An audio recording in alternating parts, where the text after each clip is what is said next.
This episode of the Giant Bombcast is brought to you in part by Lisa. Lisa, that's right, it's an innovative, direct-to-consumer online mattress brand that is also socially conscious. That's right, for every 10 mattresses Lisa sells, they'll donate one to a shelter through their 110 program. Not to mention, they've got a patented universal adaptive feel. And Lisa is designed for all types of sleepers. And now Lisa has expanded its offerings to include the Lisa pillow, blanket, foundation, and frame. You can try a Lisa mattress in your own home for 100 nights, risk-free. It's available in the US, UK, Canada, and Germany. You get it online, it's got free shipping, and this 100% American-made mattress will ship compressed in a box right to your door. Or you can try it out at the Lisa Dream Gallery in Soho, NYC, and Virginia Beach, and over 80 West Elm stores nationwide. For Memorial Day, get $160 off when you go to leesa.com/bombcast.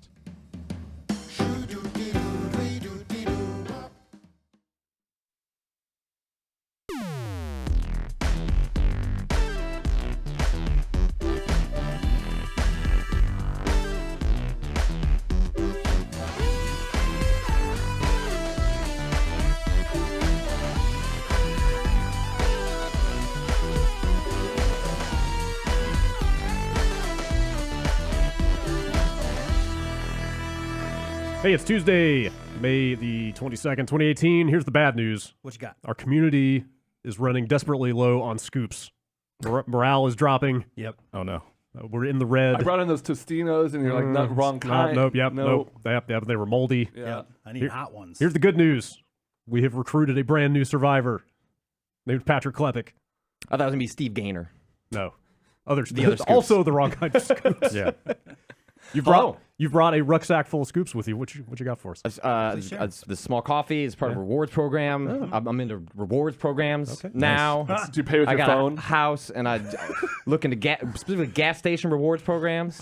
What about What's a keychain I got looking like? every $100 I spend at the supermarket gets me 10 cents off a gallon of gas. Is that the Shell or the mobile? It's the Plenty Safeway to program? Gas for Chevron life. thing, man. I haven't tried Chevron. They're not a lot of Chevrons. There's a lot of mobiles. Oh, sure. Near us, there's a lot of Shells. When you sign up, you get into the gold program. You get 10 cents off. Okay. And the mobile Just one, 10 cents the off? mobile one, depending on which one you go to, you can qualify for 10 cents off. So that seems like Depending more on which work. one you go to, what is it like if they support it or you Yeah, like, you hey, put- do you support the reward program? And they're like, fuck no, pay for gas. No, based on different ones you pull up, and then there are different offers associated with different qualifying mobile stations. They're independently owned. Like some people are just Okay. more generous than I guess. others. I guess. That's I'm in a rewards program for frozen yogurt. It's paid off all right. Yeah. Yeah. I scan my little thing. I just did it yesterday. I scan my little thing. The phone lights up bright. You scan it, and they're like, no, you don't have any free yogurt. I'm like, shit. My rewards program for frozen someday. yogurt is being incredibly good at guessing exactly to the ounce of how expensive it is and then getting it for free. A lot of places, not every place lets you do that. Yeah. But sometimes they're so impressed by my ability to know exactly how much my froyo weighs that they'll just give it to me. So I don't need- Froyo, more like free-yo. Yeah, they'll be like so fucking stunned that you'll just like make off and just run out. They'll be like, how did you do that? And And then while I'm they're in gone. this cloud of Yeah. fucjust yeah, that's smooth. And it's a lot of smoke. Like I frozen live yogurt. behind a 6'10" cloud of smoke, and it's Okay. hard to see past that. So you just vape inside, huh? You're just that guy. That's really why they want me to leave, is because I'm vaping Yeah. in their yogurt store. That's another good way to get free shit is just like eat a whole meal and then start vaping until you get thrown out. What if you could vape the frozen yogurt? I feel like There's most gotta be. Yeah, most e-liquids some smell flavors. like Somebody must have fucking tried that at this point. frozen yogurt and bad chemicals. Just get the dairy in your lungs. I like all the bus ads that we're seeing these days now that are like trying to remind kids like, hey, this shit is still bad for you. Yeah. Like this fucking, you're getting addicted to the vape juice. There's got a good still- article about Juuling. Yeah. I got a flyer in the mail about candy tobacco.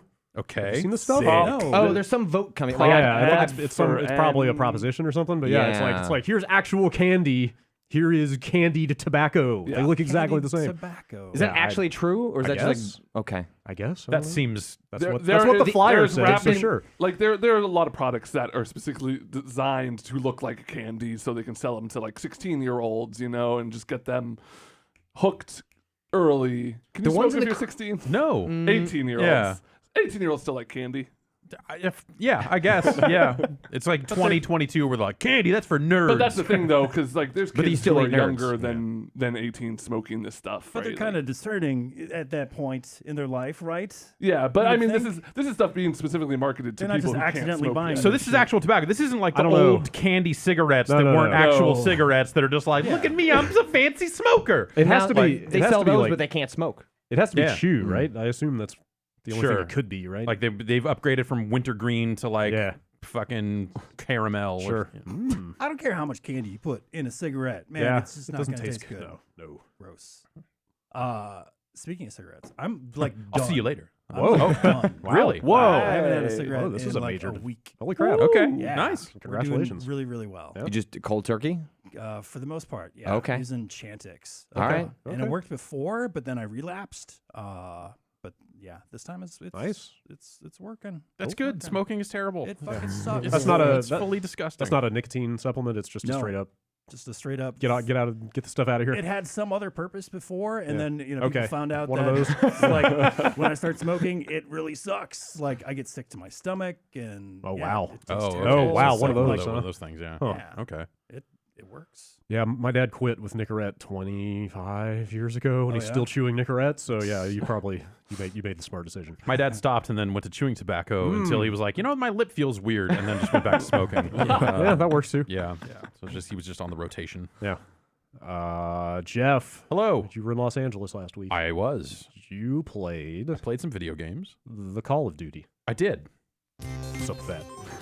We Uh, were going to talk about that in news, but then I came in and found out you had played it. So let's talk about it. yes. Black Ops I 4. hear that was a weird event. Is an upcoming video game. It's I hear. They had it was similar to the Destiny event last year, which I know you guys did watch the Destiny stream, right? Yes. Did Not have the Call of Duty stream didn't put the Call of Duty stream on. Okay, all right. I don't know anybody that did, actually. I figured you would have because you keep up with the news. Nah. I mean, all the news. I heard all everything. the- I heard everything yeah. I needed to know about that game before they announced The, it. the news aspect of that game leaked out ahead of time. This was more just like, how are they going to? What's the song and dance? Like, what's their pitch? Yeah. Which I was really looking forward to hearing them make the pitch. And so basically, yeah, I went around and saw a lot of games. This was one of the events that was like also like open to a wider audience than just the people who were there seeing E3 related stuff. They had invited a lot of people with selfie sticks. I don't know who they were. They but, hand out selfie sticks? I don't or know. people No, I don't brought think their so. own? I don't know. I did not take the bag. BYO. But I did get an orange towel with the Black Ops logo on it, which is like that. When John Cena walks out and he hell holds yeah, up a I tiny do. towel. Jan knows. Hell You yeah. know, yeah. I know. It's Yeah. like that size, which is Okay. perfect if you want to be like, yeah, Call of Duty, hustle, loyal, respect, and throw it down or whatever. I do. Anyway, so yeah, they put on a little show and announced the game or announced features for the game, showed their trailers, and live streamed that out. And then the people in the room were fucking losing their mind, man. They were going bananas for this shit. Did you recognize a lot of people there? No, the people that I was on the bus with to go there. Yeah. It was like I had Greg Miller on one side of me, Austin Walker on the other. It's the old and men's club. John Drake was there somewhere, and some other folks. But generally, yeah, no, it was Big it was crowd. Was it just like general public? no, or- it was invited. gotta be- but it's gotta it was, be I think it was Twitch like creators. streamers. Gotcha. I think. Anyway, so they put the show on. And announced the game with it, which had already, a lot of it had leaked out in terms of like, hey, there's not going to be a traditional single player campaign in this game. Did anyone give a shit? Not the people there, no. The Right. people there were just like, tell me about the zombies. Okay. And when they were like, wait, there's going to be not just 2, but 3 different zombie maps at launch. Like there was a guy behind me that it was a fervor that I have not heard since that time. Did he cry? I know. No, I know it was I not know where this is going. It was not the tears. It was not the Kingdom Not Hearts the Kingdom 3 Hearts tears thing? from that Okay. Sony press conference. Okay. But it was right up to that fucking line Man. I of heard- like people going like, "Oh my god!" I heard some people were mad that it doesn't take place in the same zombie verse. It is so yeah. It is a separate story from the stuff they've been doing before Yeah. for whatever that's worth. I don't know. So they didn't I mean, I hear actually. they're weaving story into everything now. Yeah. So you did watch it. Yeah. So that was their pitch was like, hey, they almost didn't even mention that there was no traditional single player campaign. I was wondering how they were gonna spin like that. that's- as it Yeah, were. and they had it's weird because they had a lot of time to craft a very solid message about what this game was, and the event actually felt really disjointed. They kind of broke it up into a few different parts where they're like, okay, we're going to talk about competitive multiplayer and a lot of the aspects of that.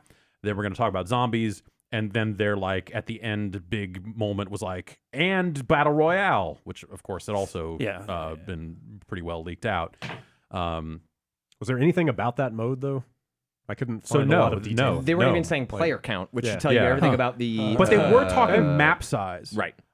Which, if you back into it, you go like, okay, if the map is this large, you need enough players to fill that map, or else it's going to be a pretty bad mode. Right. If you put too few players on too large a map, that might be a problem also. So there's probably some math you could do to go like, well, it only makes sense for them to go this big if it's going to hold X number of players. What was the messaging around the size of the map? The messaging, they were like 5 times bigger it's than 1,800 bigger times bigger than whatever. And so, they didn't show any zombies gameplay. They didn't show any Battle Royale gameplay, while simultaneously saying this is the most we've ever shown earlier than we've ever shown it, which is probably actually still true. They usually do these reveals throughout the fall, right? But in terms of what was playable, it was competitive multiplayer. I played 3 matches in about 40 minutes. I've got all the footage of it. I don't know what we're going to do with the footage. Maybe we'll put it out there. Maybe we'll talk over it or something. But so it was. So they did their song and dance, and really, it didn't feel like they had a cohesive and whatever. Like, we're critiquing marketing at the end of the day, but it's for something where like people seemed very skittish about this being a slightly different game in terms of not having competitive multiplayer. I feel like there was a better way to get out in front of that stuff, especially when everything leaked and they knew what the reaction was going to be. It seemed like all of this show could have been crafted to assuage those fears and kind of, and I think the game actually, what they're doing, there's a logic to it in terms of just like, oh, you know what, you kind of don't need a campaign, even if they were developing one that maybe didn't come together. And despite them saying, oh, there was never a traditional campaign, like, who knows? Who can say? I do. it turns out Patrick knows. They were building a campaign, and it was a relatively recent decision for them to kind of put that aside. And all indications I've heard is that like next year there will be a campaign, and what's increasingly sounding like Modern Warfare 4. This is just a one-off. Yeah, this was just because this just didn't come together. Oh, wow. Like it was the building of that campaign. Just they had production issues, and it was just they could not hit the October deadline. I don't think they could have hit a November deadline, and the idea was to just punt on it. But my understanding is like that's not a decision that's supposed to filter down to the rest of the games. Okay. They do have sort of a convenient positioning, which is like if for some reason this game underperforms, and if one of the reasons they can point to is the lack of a single player campaign, they can say, "We heard what you said. We hear you. The campaign is back." But also, even I'm surprised that they didn't. So like that Modern Warfare 2 remaster stuff, like around months ago. And at the time, there was like, oh, and it's not going to have multiplayer. We're like, well, why would anyone care? That seems like tailor-made to be like, hey, we hear you. And maybe I assume they're going to announce this later and be like, hey, the 4th pillar of our game is one of the best campaigns we've ever made, remastered. Boom. At least they've got a checkbox there. But they didn't even do that here, which leaves it feeling kind of ambiguous and strange. But at the same time, their opening salvo about what this game was this is set in a narrative world between Black Ops II and Black Ops III. So this is the Street Fighter 4 of Call of Duty, basically. Black Ops. Is what you're saying? So that's actually there's a positive and a negative to that, and depending on which mode you might be talking about. From a traditional campaign perspective, that's a negative because that's what I want to see. The campaign in Black Ops 3 with all its weird mindfuckery stuff was completely detached from Black Ops 1 and 2. So actually having something that can tie those things together, or at least like say like, hey, here's something that is a little more in line with Mason and Woods and the numbers and the stuff that like you remember about Black Ops. That's a really good place for them to be if let's say they were making a campaign. The positive, the other thing that explains away for them is in the competitive multiplayer, they get to say, this is why we still have specialist characters and also why they can't run on walls. Because, wall running just hasn't been invented yet. And this jetpack stuff, no. What? Take that another 20 years out, friend. So it just feels like a very convenient way for them to say, we've got most of the same characters from Black Ops 3's competitive multiplayer, which introduced like hero-style specialist characters. But none of those pesky mobility features that you hate. And they probably won't put the robot in it or whatever, or I guess the robot was in Infinite Warfare. Yes, that's a different Also, different game. Not to get off on a tangent, but before we move too far away, did you say the words Modern Warfare 4? There was a rumor going around earlier this They're week. just going back to yeah. the well on everything. I can't validate it. That was associated with a report that was going around that there were some shuffling between like a lot of Infinity Ward people went to Respawn, and that there have been reports like people tracking LinkedIn profiles of like people going from Respawn back to Infinity Ward. Which, having talked to some folks that after I saw that that work at both those studios, like you shouldn't look into it. I mean, maybe that means Modern Warfare 4. I don't know what that studio is building, but also that shouldn't say anything about Respawn or Infinity Ward. That is more just like people move between projects with people they like. People know people. They are out in Santa Monica, and like, don't you want to work with creatives that you worked with in the past as productions spin up and down, in which like roles change over the course of like 2 to 4 years, and so that's just what happens. Yeah, totally. But also, like them making a Black Ops 4, I feel like, and also like the way that Black Ops 3 had very little to do with the other games, I feel like the names are meaningless. Like you could call a game Modern Warfare 4, and what does that even mean? Yeah. Like I would love to see the brand book of just like, what do you think Modern Warfare means? What does Activision think Black Ops stands for? And I'm sure that like different people would have an answer for that, but I feel like the things that made Black Ops distinct, one of those main things was the stuff they were doing with campaign. And so now it instead feels like they're like, well, we've got these specialist characters and these hero characters, and we're doubling down on that. Had that been the original pitch, I could have seen that being like a very like there's been speculation over the years that Activision has talked about internally like getting rid of the single player stuff because it was largely useful for like demos and commercials and things like that, and like the amount of times that players actually play through that again like is very low, but it is well liked and like it is useful for those things. Had they like whole pitch of like Black Ops 4 been like, actually we are going to weave narrative into like, all aspects of the game, that could have resulted in, and maybe this will still be fine, but there's a world where that was the idea from day one for 3 years where they were building it, and that could have been something totally even more interesting. Instead, what it sounds like they're doing is, so the multiplayer has characters. It's the guy with the big spike thing that does the ground pound. It's the So are like classes are also characters in a story? Is what you're saying? Effectively. Well, no, it's a literal character. It's like you are Ruin. You are that guy, Ruin, and Ruin you is the unlock class. shit for that guy. Right. And it's not even the class because you still build a Call of Duty class he around can be that. any class. Yeah, but he is a named But when story his character. meter fills up, he does a thing I see. because he is Ruin. Then that's what he does. And there's one other ability you can opt to use. In his case, it's a grappling hook, or you can say, "I'd rather have a hand grenade than a grappling hook," or whatever the character specific ability is. I would never say that. Yeah, I'd rather have a grappling hook, for sure. And that is actually probably in terms of the characters I saw and looked at the stuff and from what I played, that is maybe the one character class where I would say that. Everyone else, I was like, actually, give me the grenade. Sure. So, I feel like we're just as disjointed as their announcement was, honestly. Wait, can you mentioned this when we were talking in the pre-show about how they opened up by like throwing the previous game under the bus? Yeah, they did the Madden thing. So they had the two guys that have been kind of like the face of Black Ops, David Vonderhaar and Dan Bunting, get out there and talk about it, and they've got this crowd, this throng of people who are big fans of anything they're hearing. Selfie sticks in the air. And like, they're talking about the game and they're like, oh, it's in a narrative world, this and that. And they're like, wait a minute, before we go any further, and it's this, like, is this game going to have wall running? And the whole crowd goes, no! Wow. And the word no appears on the screen and people go, yeah! And is it going to have this? Is it guns still up? Yeah! And like people are fucking losing their minds. You guys like wall running? I love wall running.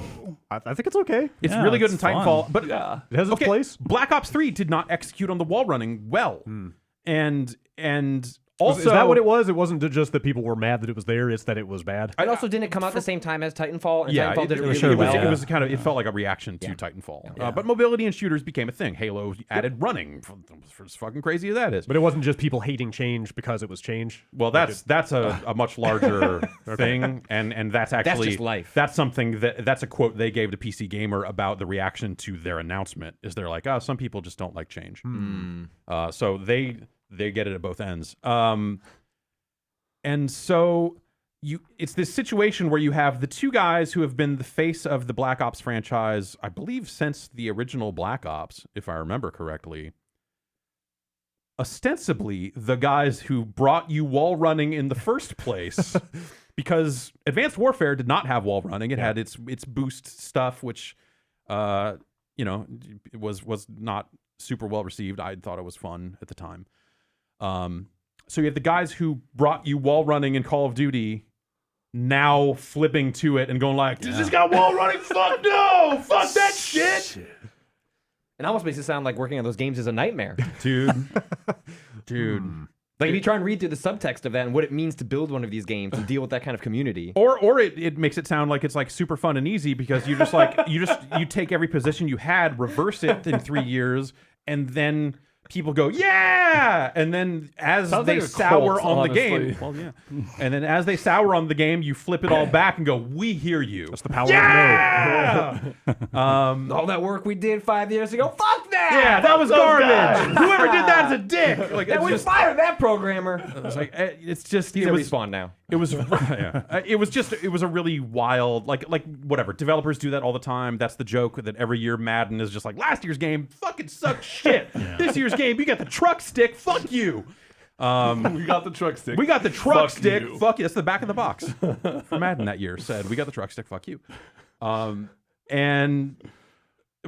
Yeah, so this is maybe one of the first times that that's happened to a franchise that I have followed closely. So with Madden, it was very easy to just go like, I don't know what any of this shit means. I don't even know.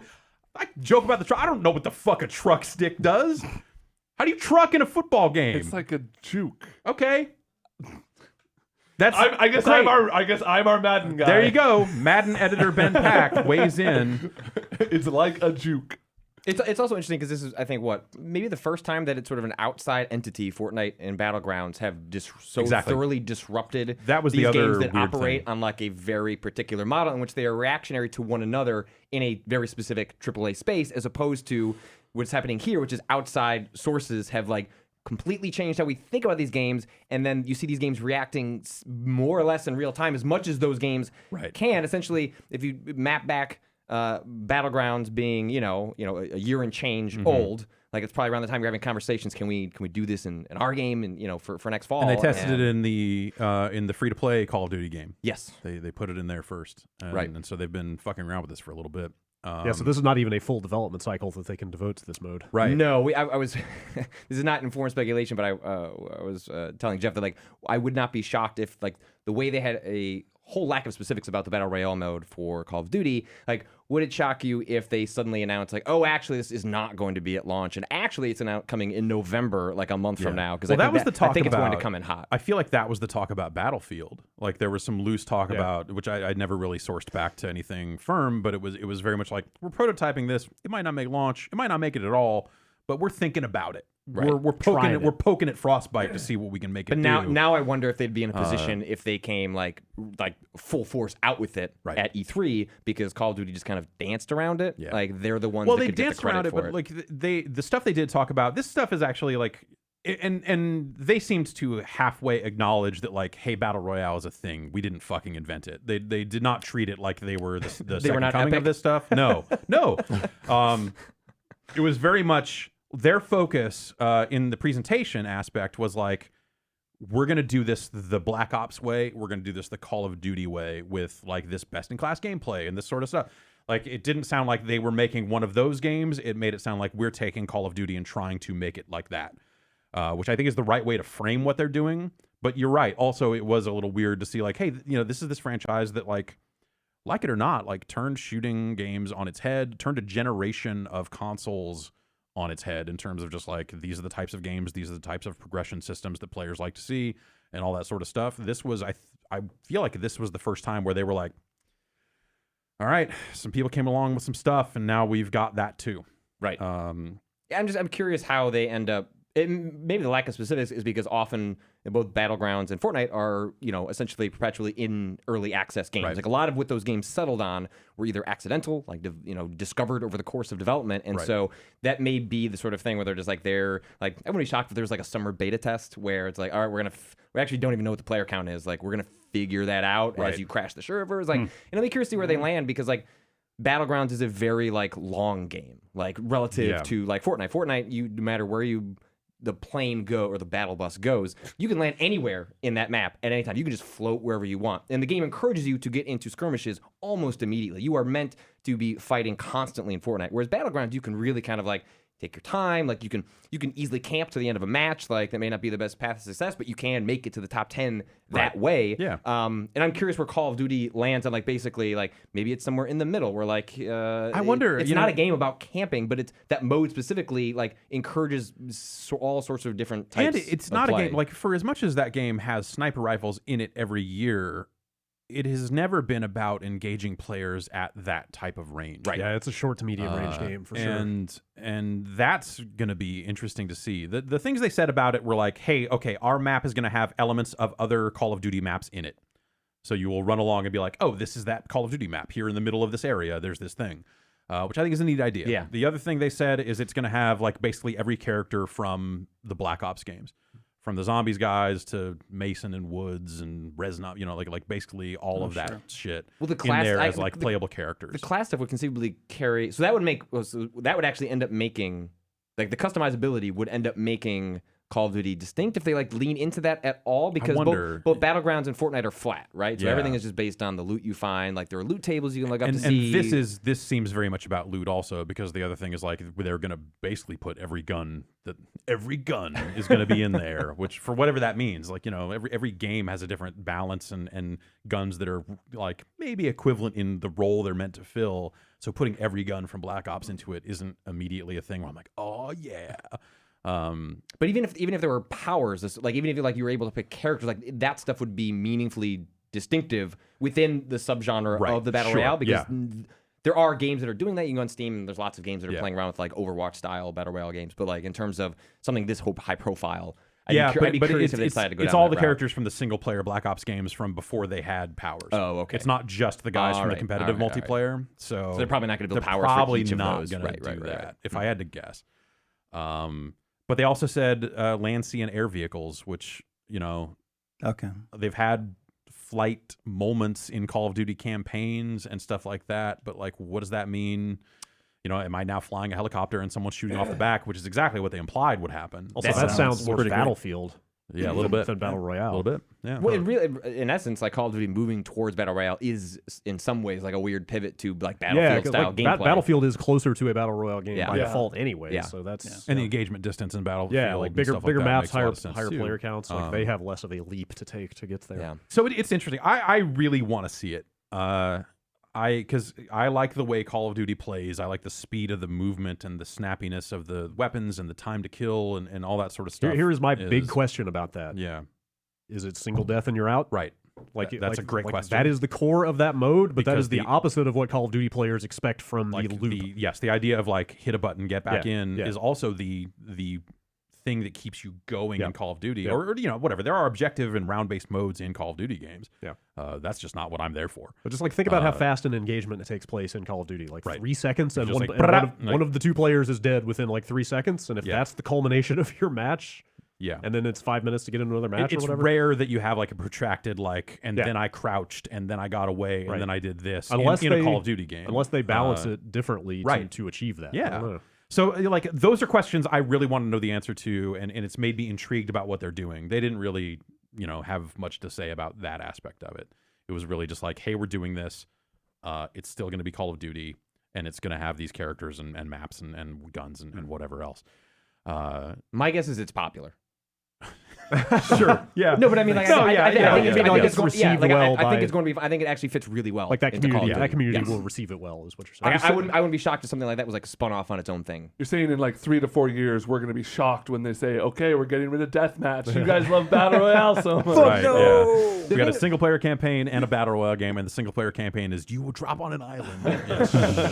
I'm still shocked they've never doubled down on the zombie stuff, because Raven was building a zombies Yeah. game for a while. Well, and this then is they stopped that. This is them, so this is with the multiple maps and all this other stuff. The way they framed it, and again, they didn't show any gameplay, they didn't have it there playable, but them framing up the zombie stuff was very much like, hey, this is kind of the focus. Like this almost seems like this is the zombies game that has this other stuff in it. With the amount Right. of time they devoted to, hey, we've got new characters. Hey, we're rebuilding all this story stuff. Like we're doing all this big shit.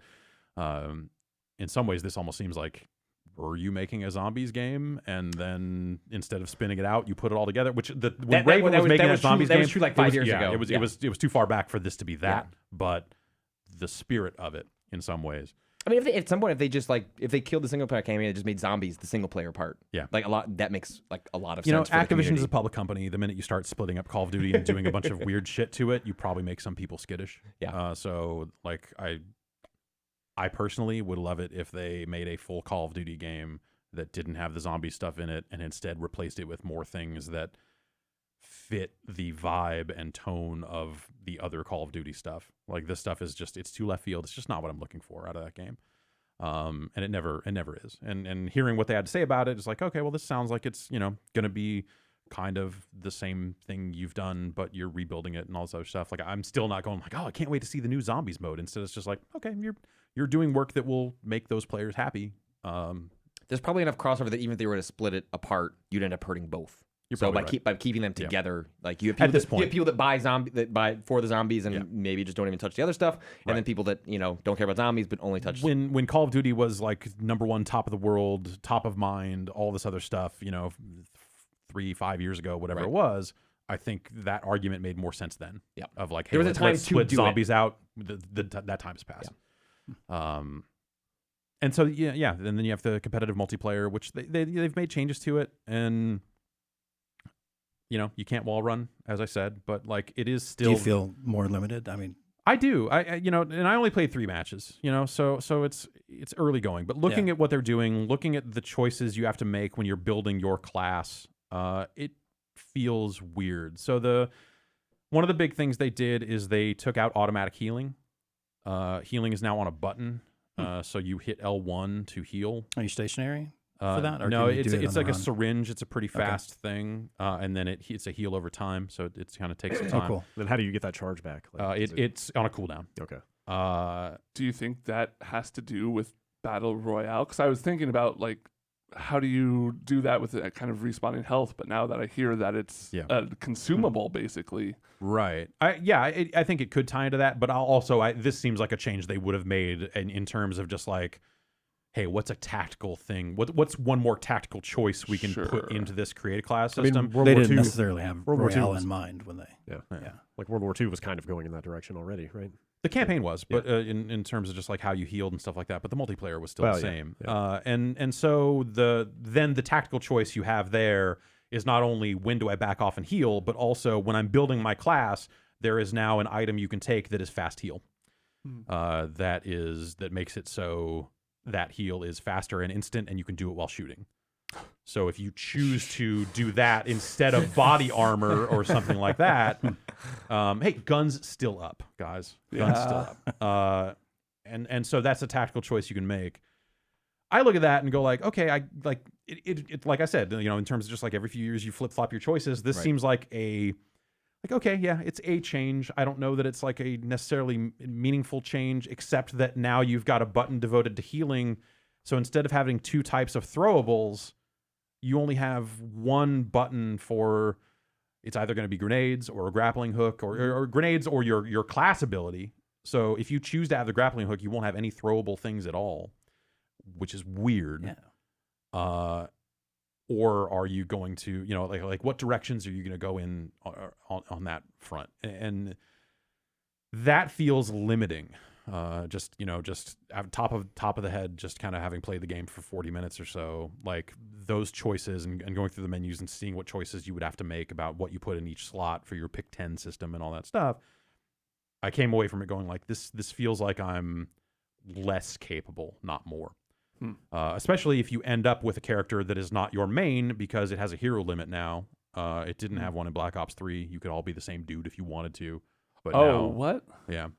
Now it's like, if I only want to play with the grappling hook, I need to be fast because someone else is going to pick the dude with the grappling hook. And you're leveling these characters. I don't know. No, you're leveling a profile and unlocking the guns around it. So it's you pick a character, but you also have built your classes. And class is sort of an overarching. Class is like, what gun do you have? Got it. What perks do you have? And that applies to whatever hero. You pick.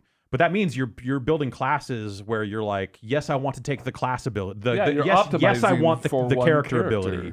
And so you can have multiple slots of your classes. So it's like, if I get the grappling hook dude, I pick this one. Yeah. If I don't, I pick the one with the grenade because, and so that's.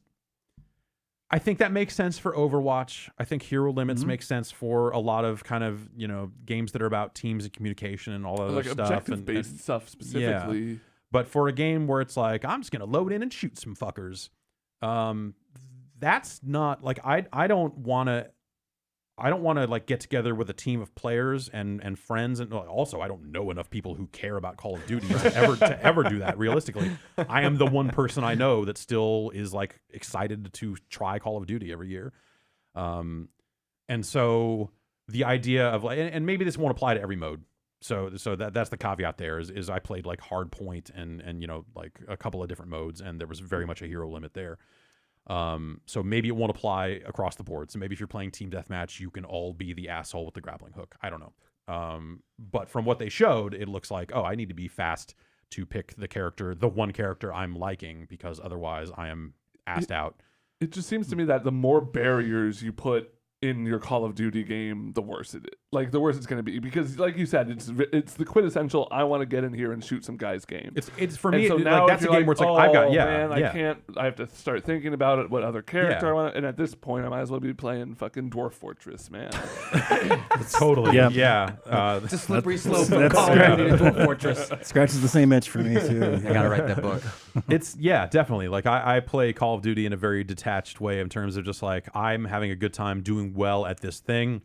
And I do pretty okay at it still when I play with strangers and just jump in there and shoot some people. It's like, maybe I'll play for 15 minutes and stop. Maybe I'll play for an hour and a half and stop. But it's not something I'm not gonna make an appointment to play Call of Duty with people. And this seems like those sorts of choices it's more like about team comp and stuff like that. And that's just not what I want out of Call of Duty. Right.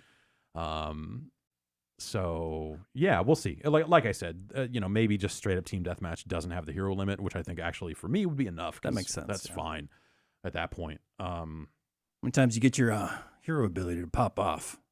With the grappling hook, the cooldown on it is pretty fast. Everything else was like painfully slow. Really? In a way that was like, man, and whatever. It's not balanced. They're still going to run a beta for pre-orders. They still got a long way to go before launch. But the one feeling I had is in the matches I played, I tried out 3 or 4 different heroes. The grappling hook was not instant. There was still a cooldown on it, but it felt like it was recharging often enough to where I could use it and have a good time with it. Everything else was like, I threw my one special grenade that explodes into other grenades. Damn. And now, it doesn't respawn when I respawn. So it's the cooldown still has to recharge even after I die.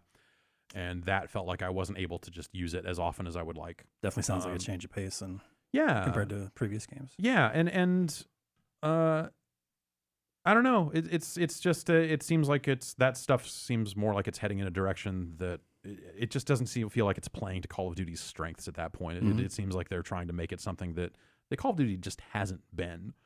And I don't know that. I feel like players that want a more tactical experience and stuff like that. There's like, other games for that. Go play a lot of Siege. options. Go play Siege. Yeah. Go all the way with it. Like putting stuff like that into Call of Duty. Yeah, I don't know. It just it doesn't feel like the right path for it. You feel like they're chasing something? Overwatch.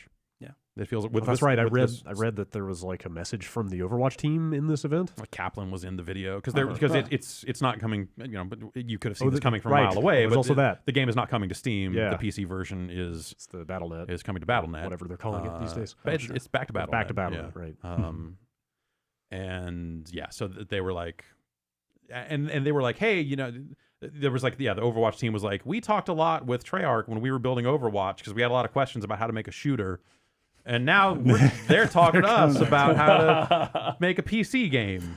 But then also mixed in with all of that was like, they were very much like very clear that like Beanox is doing the PC port.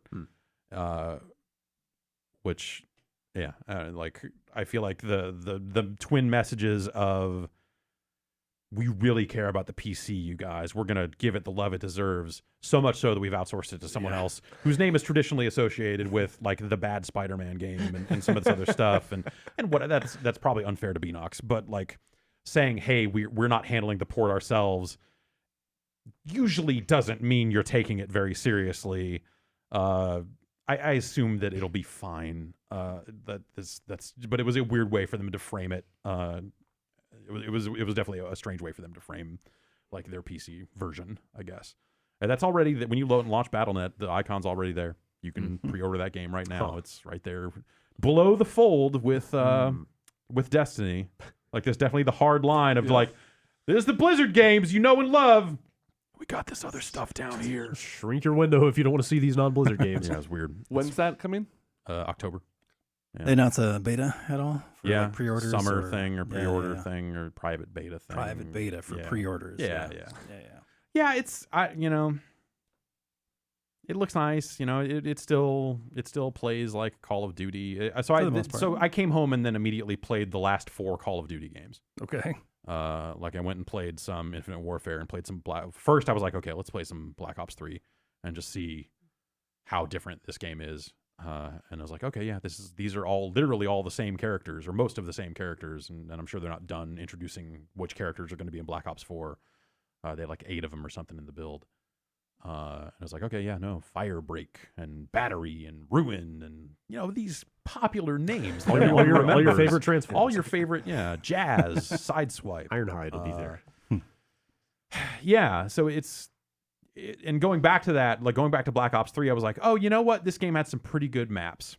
And they didn't take advantage of the wall run or the verticality that they added to it. It felt like they designed the maps and then said, what if you could run on the walls? Because in that game and in Infinite Warfare, which also had it to an even greater degree, you get to the top of those maps because you get good at the wall running and jumping, and suddenly it just becomes a bunch of invisible walls. I'm just like, oh, there's a rooftop that I could fully stand on. It's just not going to let me. And that, I think, was the most frustrating thing about Infinite Warfare's multiplayer specifically, is like they just didn't account for that thing, and it was just a very awkward situation where you're like, here is a ton of stuff that I could clearly fucking stand on. Yep.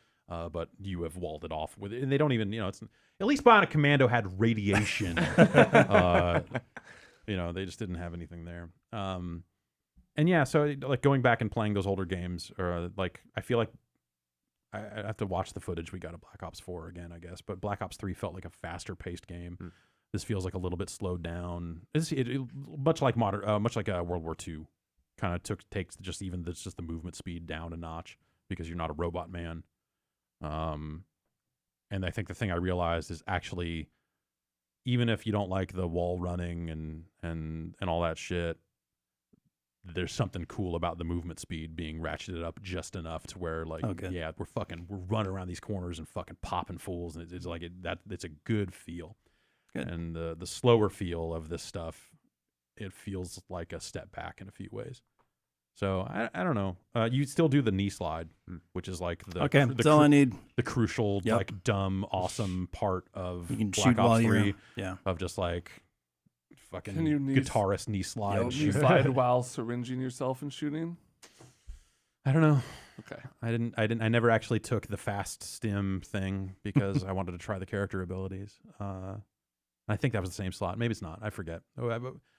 The video I shot actually has all the menus in it too. So if we end up doing something with it, it'll probably be a good look at like, hey, here's how the character class stuff is built. Because we had a lot of time between matches for me to look at the menus. Oh, the other thing is they moved to a Destiny style move a circle around the map mouse like fake cursor thing. Wow. Okay. Which seems super needless. I hate that. When Destiny first came out, I was like, this seems kind of cool. It's like a mouse in your console game. And since then, I feel like every other one that's tried to do it is like, left or right, up or down. Why are we doing this? It just it just seems like a bad user experience thing. Like I feel like someone should have swooped in by this point and been like, there's a more efficient way to do this shit. But I don't know. Call of Duty. Yeah. There'll be much more to learn in the coming months. Or not. We'll see that mode at some point. Are we going to have circle cursors? No! Just wait till next year. Yeah. Are we going to have a single-player campaign? Yeah! Maybe! Depends on the R&D. We're still figuring that out. All right. We're going to take a quick break, and then we'll come back and hear a little bit more about that LA trip.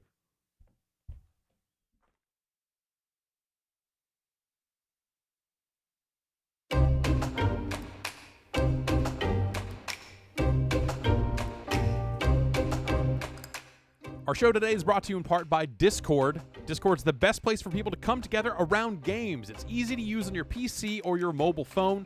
You can use it for voice chat, community forums, video chat, screen sharing, and more. Head over to dis.gd/giantbomb on your PC, and you can download it today. That's Discord.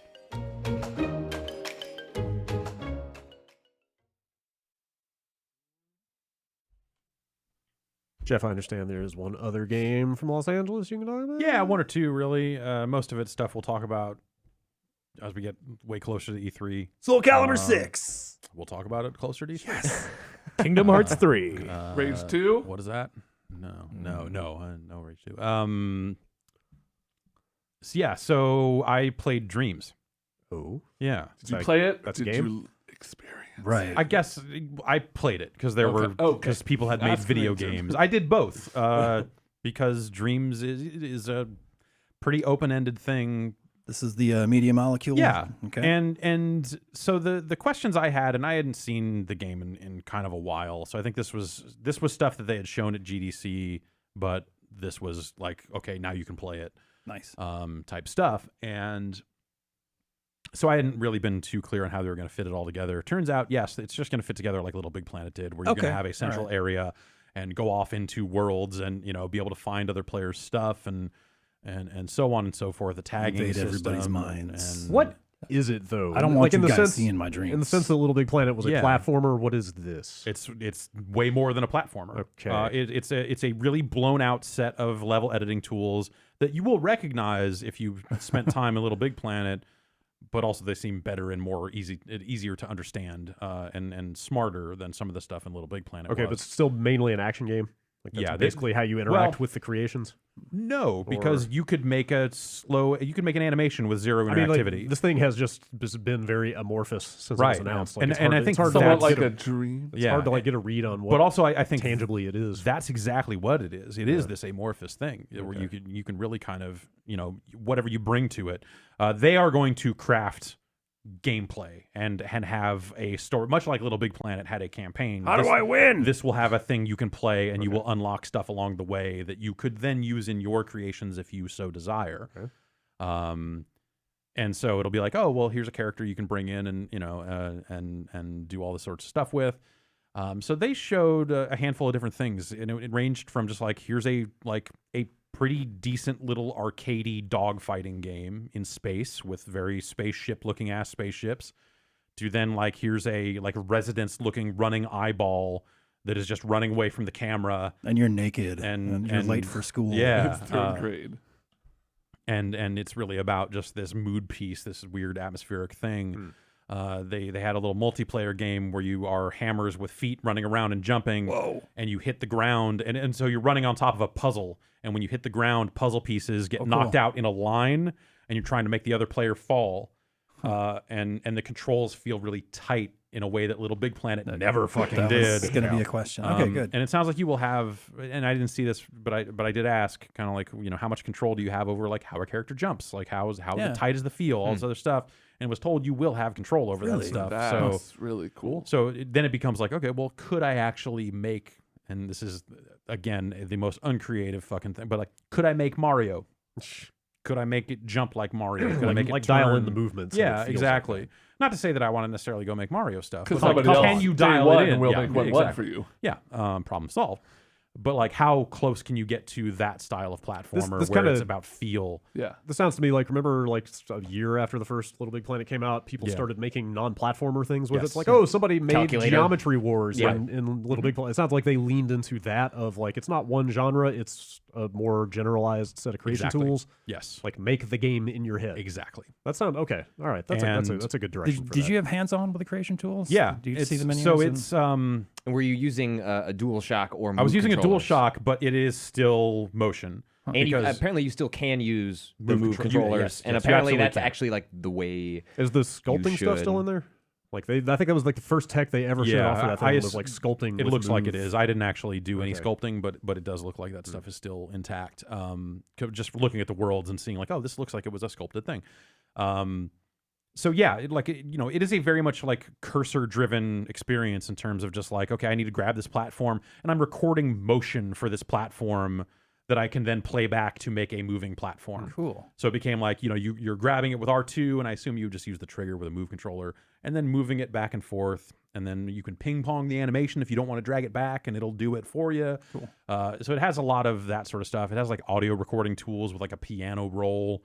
You can record digital audio, so if you want to narrate your stuff, you can, and all that stuff can be shared, which then sounds like a fucking moderation nightmare. Yep. See, these dreams, they can be nightmare. And so the idea is also like, what if you created a thing and allowed it to be remixed, so people can take your creation and put it into their stuff. It creates an opportunity for like, maybe you just want to be the person who's uploading music to the game that then other people can use. Or can you or create something like just design? Can you make a spaceship and say, hey, this is my really cool spaceship, I'm going to put it on the storefront? So this is Here's a tile set for you. basically, yeah. And that stuff works similarly, or it maybe it can work multiple ways. I don't know, but like the way I envision it working, based on what I saw, was in Little Big Planet, you would have user created levels where you would find and unlock things. Right. Stickers. Stickers and stuff like that. And this has that too. So you could create an entity, like let's say you make a spaceship or whatever. And then at the end of the level, maybe you shoot this thing and the spaceship bubble pops out, and now you have that spaceship in your inventory, and you can stamp it into levels all you want. That's really cool. Assuming the creator allows it to be remixed and blah, blah, blah, and all that sort of stuff. So they have kind of tighter controls for like how people use your stuff. This level's just an asset flip. Yeah. Asset flips for days if you want. But yeah, I came away from it feeling really, really great about it. That's great. It's really cool. And it's really cool in the way that like I felt when I first saw like the potential of Little Big Planet and started seeing what users were creating after that game had come out, and when people started going off the reservation a little bit and being like, okay, this isn't just a platformer. This is like we're leaning into all this other weird shit. This seems like it starts with weird shit. And feels way more capable than Little Big Planet was. So for something that like was a weird announcement and feels like it has taken forever to shape up and come to fruition and stuff like that. I mean, like the way like Sony handles like their sort of like internal or even second party studios, like they're incredibly. You'd be surprised how hands off they are with Naughty Dog, Media Molecule, Sony Santa Monica, like. A lot of these studios are essentially allowed to sort of like dictate a lot of their own terms and just kind of like work on shit for a long time. And that's basically what Dreams has been. I've heard different things over the years depending on which studio you happen to be in, how much rope you actually get. Where it starts with Naughty Dog and then it changes based on the studio. I feel like it was more like, if you're in Japan, take all the time you need. Yeah. And then if you're Naughty Dog, you can do that too. Anyone else? Submit your request. Yeah, make your case. State your case. But a little I've heard about like this project was like they did kind of allow them to sort of just like figure out like there was a long time where they didn't know what it was. Totally. And this demo made me feel like they have figured it out, and that they're shipping something that it'll be a usable tool. The creation tools always looked like this is fucking lunacy. Like, how are they going to get this to work with a console? Like, okay, no, this is. Like, maybe you could do more if you had a mouse and keyboard in front of you, or do some things a little bit faster if you just had that at your disposal, or if the tools were a little more abstracted instead of creating in world. But it all feels very doable. Like, coming away from it, I felt like I had a basic understanding of just like, oh, here's how I would create things in that. Like, getting AI logic and all that stuff down, like, I didn't see any of that in action. I don't know. But what I did see left me feeling confident that, like, okay, I could do this. I want to really get into Dreams. This sounds really cool. Like, if you have the time, ultimately, that's the thing. You have to. It's like learning a whole slew of systems just to be able to produce one little thing that's playable. Yeah, and it sounds like that they're and this sounded far fetched to me when they said it, but when I was taking the demo, there was also an element of like, maybe someone creates something really incredible with this thing and we publish it. Maybe we put this out for sale separately. Maybe we get into that business. You could see like 18 months later, like we're introducing a paid sort of system for creators, like Creators Club, sort of. Like if that stuff really takes off, maybe there's something there. I just wonder if I spent a lot of time watching YouTube videos of Little Big Planet, Yeah. And I didn't like playing the game. Yeah. I admired a lot of what they were doing. I wonder if Dreams ends up being a similar situation. Like I'm just genuinely curious how much I'm going to enjoy playing it, because I'm not someone who's going to create anything. So everything, Right, like yeah. my interactions with this game are going to be strictly based on what other people do. I didn't like playing Little Big Planet. I ended up watching YouTube videos of like they built a calculator. And it's like that's cool. That's but how like these games always go, though. There's Right. always a small subset that is the creator class, Yeah. and Right. then everybody else is a consumer of what right, those, but Little Big those Planet was people put not out. fun to play. Yeah, and sure. so like that's the thing. What I'm curious with this is like how much am I. Well, and it's fine if like that's all its own little thing, but I also would like to play. Like I wanted to enjoy Little Big Planet, I Yeah. just could not get over the. I floaty. definitely, you know, like I said, you have some amount of physics control, and people are making space shooters and stuff like that feel pretty good. Right. And some of that stuff feels like it's tweakable enough to where I think there will be things in there that are fun to play. You won't always be hamstrung by like, well, this still controls like Sackboy. Right. You know, at the end of the day, it still controls like that, and that means I can only take this so far. That's the stuff they've also added here. Is like, oh, maybe this fucking fox can jump better. I wonder how specific that gets, right? Like, if you're talking about like physics calculations, Yeah, it's like, not is it's it a not it's not just slider? floaty, right? Like Yeah. it's like the acceleration, like Right. leading up to like one of the tricks of Mario is like the way they like kind of fudge things when you like actually Yeah. like hit the ground where you should fail, but like they allow you to succeed. And Yeah. it's like I wonder how great. Like, there's probably I wonder if it's just like subclass A, but like is there like a whole layer beneath that's Right. like, hey, you really want to fuck with this? Right. Like, you Yeah, can. it seemed like you know, like I mostly did it with the music tools and some of the like, you know, change color of a thing and platform stuff, and it seems like a series of a bunch of sliders and recording actions and stuff. But yeah, I don't know the answer to that question. I hope it goes all the way, Right. because I just want to see what people are going to make with it, and I want to make some dumb little shit, but I'm probably not going to have the patience to go all the way. Did they show off any sort of tutorializing stuff? No, but that sounds like what the campaign may also serve as, is like, hey, you're going to unlock stuff along the way, but they did say that there would be a lot of tutorial stuff in there. Because what's really You'll need interesting to me that Yeah. with that is like, how do you show that this thing works this way, but you can also use this thing Right. and this. Like, it seems that there's so many intricacies. If you're talking about like being able to manipulate the physics of how things Right. interact, like, what does that mean? Yeah, what does for- that mean? Yeah, and Little Big Planet had decent tutorials for what it was trying to do, but I feel like at that upper tier of like, no, I'm going to take this all the way, like you had to find that out on your own or really dig in. It seems like they would get a lot back from really supporting the community aspect of this game. Not only like, making sharing levels and downloading levels easy, but, like let's say there's people out there who are really good at the creator, like getting them to somehow focusing, That is showing off their tutorials and just. Well, I don't know. So it sounds like they're going to like get other studios and like, hey, make some stuff with our tools. What are you Yeah. going to come up with? So it sounds like that they are. It sounds like they're doing the right thing That's with good. a lot of this stuff to kind of set the stage for what you're talking about, and we'll see how it goes. But I definitely came away from it going like it becoming. It was a standout. I am a believer in dreams. Like it. Yeah. That's fun. That's fun to say. Yeah. It's really fucking neat. That's cool. And we'll see how it shapes up. Whitney Houston's chart-topping 1989 single. That's the one. In 2018, we could all just Yeah. try to believe in dreams. Yeah. Dreams. Yeah. Our reality is not. Mm.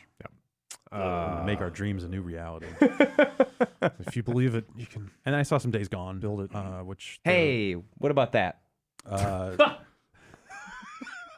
That game looked bad last year. yeah, it still does. Yeah, it doesn't look great. Like one of the worst E3 demos I've ever seen. Why are you showing this game? It's I like zombies. The event was set up in a way that there were not a ton of kiosks, so even getting a Dreams demo, which is a lengthy demo because of how much they had to show, took a lot of time. They had some other games there that we're not talking about just yet that we'll talk about next week. So I spent my time with those and with Dreams, and every time I walked past the Days Gone kiosks, they were full and never really got on them.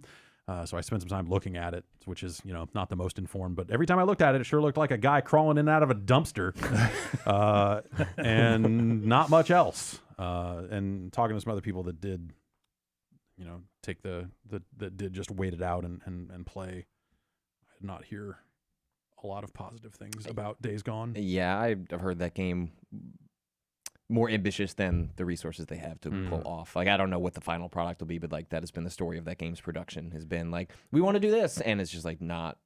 It must be weird to have Stony Bend. They call it Stony Bend still. Yeah. It's must be really strange to, and they're different types of games, sure, but like trying to market that game when you've got Last of Us 2. What if I told you also, that was a political struggle within Sony? Of course it is. Like wait, political struggles at Sony? Yeah. Of course. One's on stage and one's not. Who could say? Huh. I mean, the last time, but also, I don't know that I would put both those games on a stage either because one looks a lot. Well, yeah, one looks a lot better, but also like I just think like having two games that you can write off as zombie games like at the the same last time is a time- really awkward way to go. the last time they debuted a trailer for Last of Us 2, which I think was Paris Games Week, like you got deep into that trailer not knowing which game it was. Like it was not abundantly clear until a title appeared on screen which game that was a trailer for. Days Gone, I feel like it's a lot more upfront about like, hey, here's our kind of openish world zombie thing. Totally. That's a little more biker themed, apparently, from what I can tell. Dumpster themed. Speaking Literally, I walked past that game multiple times, and it was a character crawling in and out of a dumpster. It's just an integral part of the plot that they happen you to be can showing hide in the off. dumpster, and I think there are also items in the dumpster. So Old it's apple core, it's a multifunction tin dumpster. can. Speaking of dumpster diving for zombies, Uh-huh. Patrick, according to my Xbox friends list, you've been playing some State of Decay 2. I played like 4 or 5 hours. I don't know if I like that game Really? or not. I cannot stop playing it. Has anybody else played it here? It's only out for everybody today. Right. If you paid them $50, you could have started playing it last Friday, which continues to be Is crappy. that how they're gonna like undercut their own Game Pass thing? Is by selling everything early too? Get a few days early. Huh. You also get the 2 DLCs, which are not out yet, for that extra $20. Okay. It's not just, and like a couple of, I think maybe a couple of extra Custom rucksack. custom some bonus items or whatever. How many dumpsters have you seen in State of Decay, and can you crawl inside of them? No. I've got a new gold standard for what I want to do. No, you just survival kind of game. walk up and hold the Y button for 5 to 10 seconds, And then maybe hold the RB button maybe- and accidentally make a noise. maybe make and- some noise, Yeah. and bring zombies running. Yeah, but the point I'm at in that game was I like a lot. Like on paper, I really like a lot of what State of Decay is doing. It doesn't do, and the sequel's not particularly better at this than the original was. I don't think it onboards you particularly well into. I think it's better. I don't think it's perfect. Yeah, I guess at the 4 or 5 hours I'm in, I don't know if I'm doing anything right, which is at the same time the central tension of that game is like resource management and like things going poorly and always feeling like you're on a knife's edge. I just don't feel like I have a good grasp of like what I'm supposed to or what I should be doing, and endless little tiny UI things I wish were better that explain stuff. Like, I've probably put 15 to 20 hours into that thing, and I still am like 80% of the way to knowing if I'm doing well or not. Like, if there are no numbers in the red, I assume I'm fine. Yeah, it was one of those games that, like, one of the, like, a curse of playing it early is, like, I wanted one of those articles that's, like, the 10 things you should, like, know I about wish State I of knew Decay. about It's State like, I of Decay. actually want to know those 10 things because it's such an idiosyncratic game. It's there are just basic problems, like if every slot in your base is occupied, you can't see what the build tree is unless you were to destroy one of those facilities, and then you could see everything you could build. Right. So you can't make future plans, really, unless you go find a wiki or something like that. Like, a bunch of stuff like that. Yeah. I think the reason I am so into just playing that thing endlessly is the way that it punishes perfectionism. Like, you are constantly chasing, like, sustainability in your base. Right. It's like, okay, I want to be producing more food than I'm consuming every day, and I want to offset these. You know what? There are always drags on your upkeep, but you can never get there. And Like, you never have enough. 99% of games are all about, like, we want to make you feel fucking good. Yeah, totally. And, like, totally. this game is like, This we're gonna kick the table out. Even, Like, even from when the you think table. you're doing well, like, shit goes wrong out of nowhere, and there's constantly more to do. There's constantly more to Yeah, if it's improve not your on, if it's not your base, it's because you went on a run against what do they call them? The blood, the hearts. plague zombie. Oh, the plague hearts. Yeah. Yeah, and like one of your characters got bit, and you now you have like 3 in-game hours to like try and figure out if you want to just let them die. The more they get hit by those zombies, the more the timer goes down. So I've come out of those situations with somebody with like less than an hour to go before they become a zombie, and I don't have enough meds to cure them right off the bat. So they can be cured. Yes. Yeah. Yes. Okay. Well, there's like 2 options. You can like stave it off, like you can like you can basically put them on ice in your infirmary, where and then they hope can't, you can get enough stuff. as long as they're in there, that timer is paused, but you're consuming your meds, which is one of your basic resources, until you can get the stuff to cure them. Yeah. It's constant drags on numbers in that game. Like, stuff is constantly. So you're going saying down. the numbers go down? Yeah, but here's the cool thing that I've discovered: Going up, man. when the numbers go down, you can always push them back up. It never stops giving you the chance to push the numbers up. There's something to be said about numbers going down. You know, at a certain point, Agreed. once the numbers go up, it's like There's nowhere else to in go. the millions and the yeah. billions. It doesn't mean anything. Let me tell you anymore. about pinball. If I had millions of food in my base, I would just stop playing the Yeah, game. just be meaningless. Yeah. But once they start to go down, Let me tell you then about really Cheat Engine. appreciate the numbers going up. Oh man, Cheat Engine would break this game like no other game, because that's the whole loop. I had a good early moment, and it was still sort of in the tutorialization part where, like, they're, you know, you when you're out on the map, you know, it's like, hey, like, there's this thing you can go interact with, like, go see what those people are up to, and like you're spending a lot of time dealing with zombies, but this was like specifically a house they were pitching to me as like, oh, like go see what these people are doing, and as soon as I roll up to the house, they just have shotguns and they're just fucking firing me, and then the game is like in the corner, it's like, choose how you want to deal with this, which is either like slaughter them or run away. And so like I didn't know what to do, so I ran away. But then I filed in my head, I'm gonna go back there and slaughter those people later. Yeah, like quietly. The other humans you run into can go from friendly to neutral to hostile, and those relationships turn on a dime. Like one wrong dialogue choice can turn people hostile. Is there ever a way to make anyone unhostile? No, because Yes. I've killed everyone who was hostile. how you do it. The second that I had the chance, because then I could take their stuff. You can't be hostile if you're 6 feet underground. Like you can exploit the mechanics. So like you could have one follower from your community. I think I talked about this last week. But if you run into an ambient survivor and take on their quest, they will also become your followers, and then you can have two.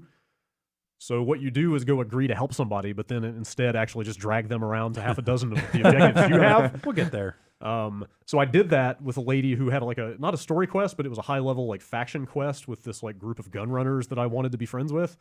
And I was bringing her around doing stuff, and I ran into another person who wanted help. And I was like, well, I'll pop off this guy's thing real fast and then get back to her thing. The second I agreed to help this other guy, she turned hostile. She was just like, you're going to fucking regret betraying me. The game is like foul mouth as hell. It's crazy. But she's just like, you're going to regret this. And immediately just starts opening up on me with a shotgun. And then so we killed her, and then she turned into a zombie. And then I was immediately hostile with that faction of gun runners. And I was like, well, Oh no. I wanted to be friends with them, but they hate me. So I guess I'm just going to go kill them and take all their stuff now. Like it's dynamic in that way, in a really, really fun, like unpredictable way. Can you think of any games that like do that stuff in a logical way? There's got to be some, but I get, if you're out in the middle of nowhere and someone turns on you like that and you kill them, how's the rest of the faction gonna fucking know?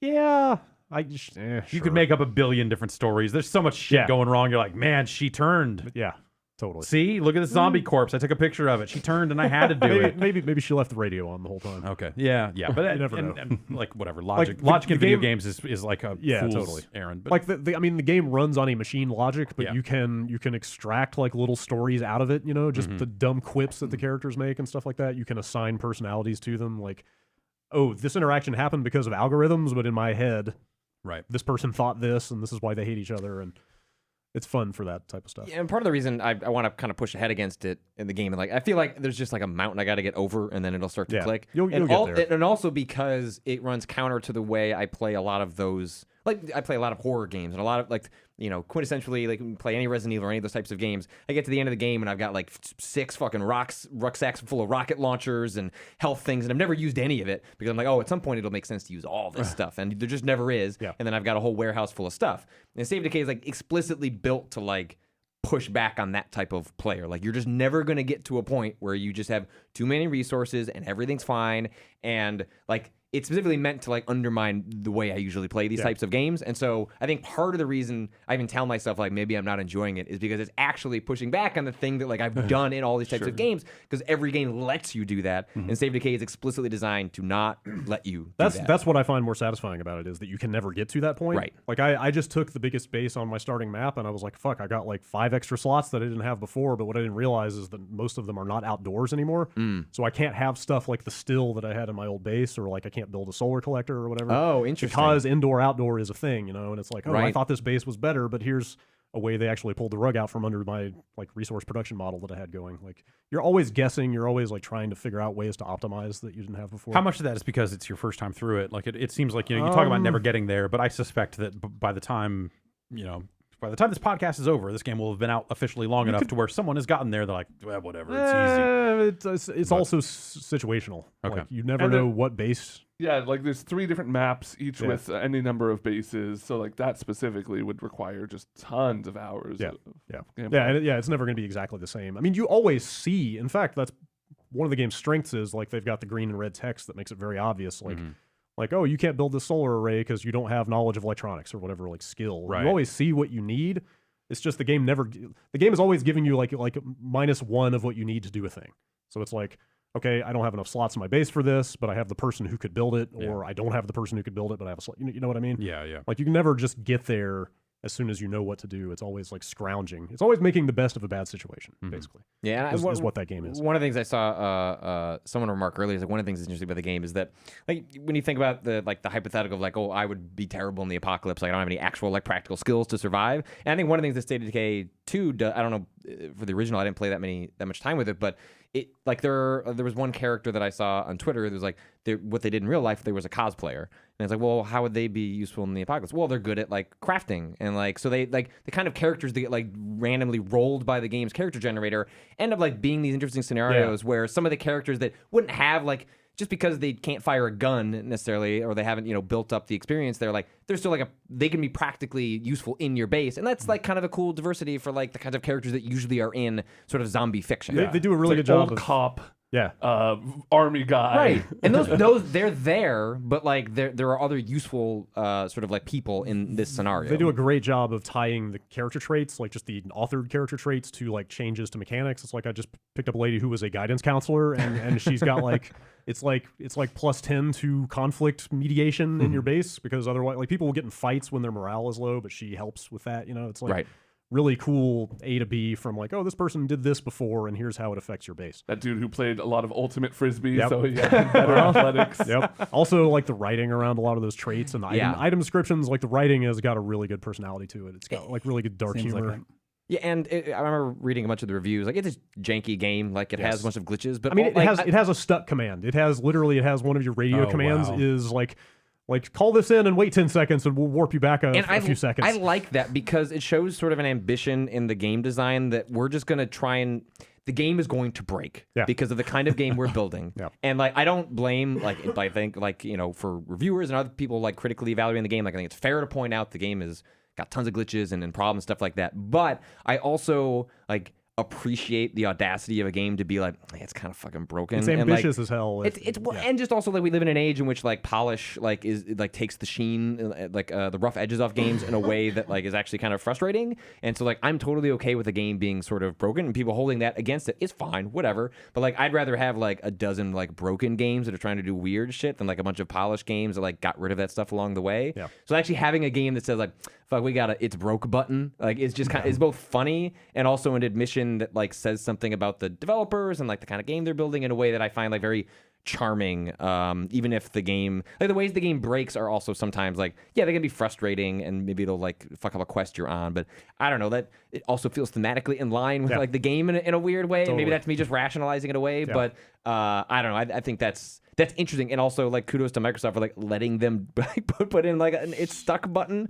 I think that it's just that stuff ends up like a lot of that ends being dictated by personal experience though too. Like if you manage to get through and you don't lose a ton of progress and like you see the fun bugs, right?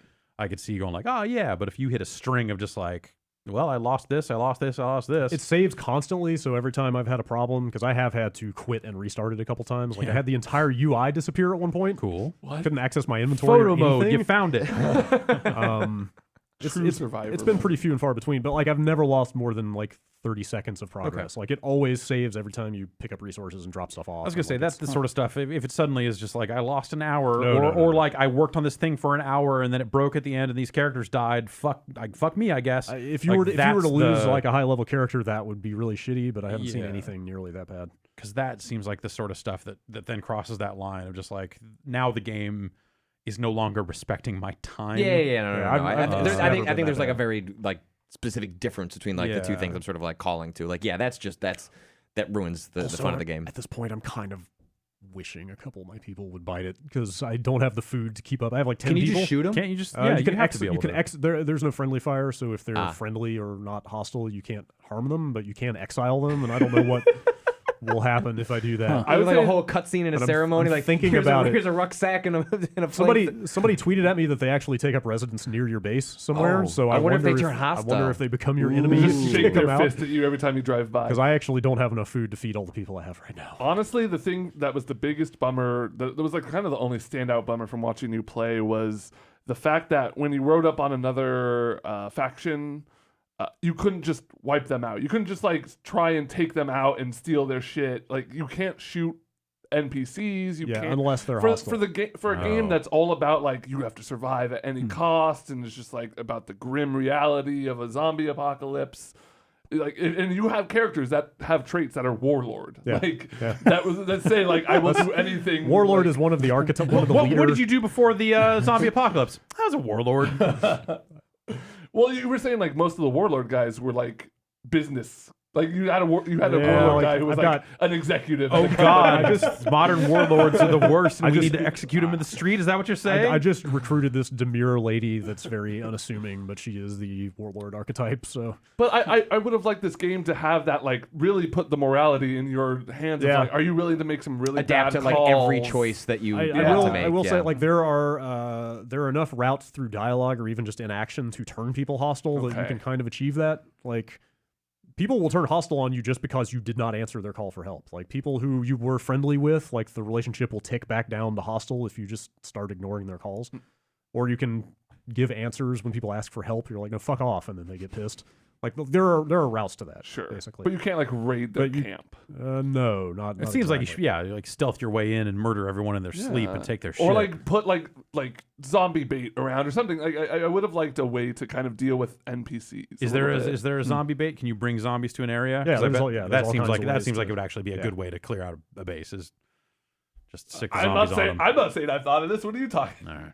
Well, I mean, it'd be interesting to see where they go from here, because State of Decay 2 was originally supposed to be like an MMO sort of thing. That's right. After the first, because the first one blew up, it was a huge success. Yeah, and then they said like, "Fuck yeah, the next one we're going balls out, and we're making an MMO." And you can So sort of imagine they're on that Torchlight track. Then. Yeah, that's very Torchlight. So you can imagine that like those sorts of scenarios probably like had crossed their mind and would make a lot of sense for like a big like multiplayer centric like a raid or something. Yeah, and like I don't know if that's what they'll end up doing like with a third. I mean, Microsoft's backing these games at this point. Like my guess is they will back a third one, whatever like route they go. But my guess would be like that seems like a very logical path for like the future, and especially like player on player interactions. Like I could see whatever State of Decay 3 being like a very online focused big world, a big zombie nightmare world, multiple camps of survivors, and then you just map like elements of the castle doctrine on top of it, and just go like, here you go, man, steal each other's shit, I guess. Yeah. Man, every time I play it, I come away from it thinking about all the stuff I wanted to do that I didn't have time for. Like right now, it's just like, man, I just moved into a barricaded strip mall, which has all these new slots, so I can build a watchtower now, which will consume 1 ammo a day, but that reduces the zombie threat in terms of them trying to attack my base. Like, just tons of upgrades constantly. Like, there's like 5 different routes of progression that you're moving on in tandem at all times. And still just like no way to know like what is the optimal route. Yeah, you're never going to get to an optimum way to do things, but you can always inch closer to sustainability. It's so like just addictive. It is pretty cool that you showed off on the quick look the restart function, how you can kind of skip the tutorial. Yeah. You have like a set number of characters. You can just kind of like roll through and kind of randomly get your starting You can just cast. hammer on a button to generate new characters for it seems like they kind of encourage you, or at least have the possibility for those who want to like play for 4 or 5 hours, get a hang of it, restart. Yeah. They make that easy. Yeah, you for can do those that players. very quickly, and you can also bring high-level characters over to new playthroughs. Oh, cool! With bonuses that you didn't have the first time. Interesting. So there's a lot of like routes into replaying different maps and stuff like that. Have you made any like bad investments? Like so that are going down this tree. They're and very then good. Like, They're very good about why did I do refunding. this? They refund almost all of the resources you sink into things. Okay. So the biggest investment is time. Like a lot of the facilities take anywhere from 10 to 40 minutes to build, unless you get other upgrades to speed that up. So you can lose a lot of time if you build something and you had to tear it down. But that's good. You tend to get all the resources back, so you can kind of experiment. So how does the multiplayer work? I haven't tried it yet, but I played it at that event a few weeks ago. Yeah, it's just drop in, drop out. Like there is a host, and everybody that joins is in the host's world, right?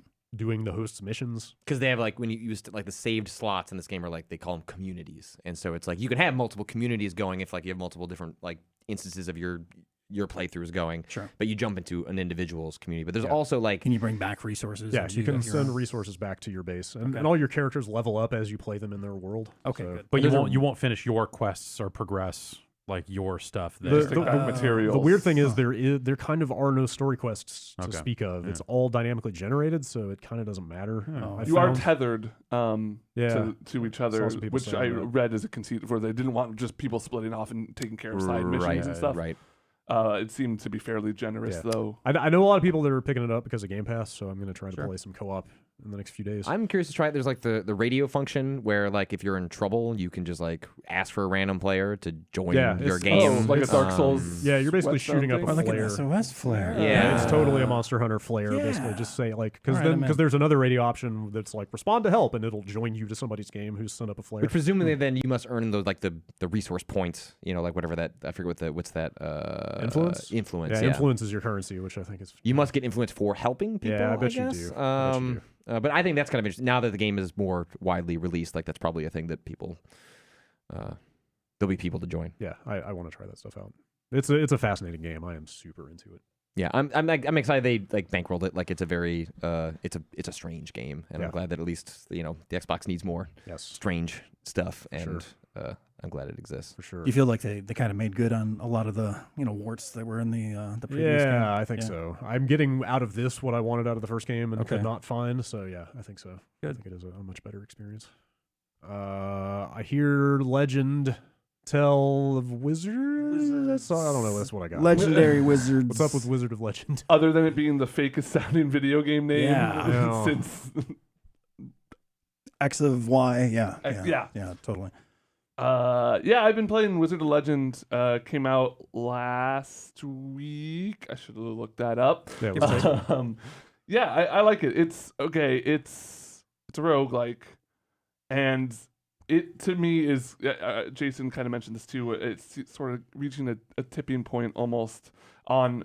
I really love everything in this game. It has an incredible tutorial. It actually sets up the game really It's well. well where written, You're you're walking through a museum and they're kind of telling you like the story of wizards, and you can try out spells and The stuff. story of wizards. Yep. Yeah, but like why? Like They're the lore. star. Of, Okay. like, Yeah. They use Arcana. There's 5 different elements. Here's Ryu. You're going through a museum and they're like, yeah.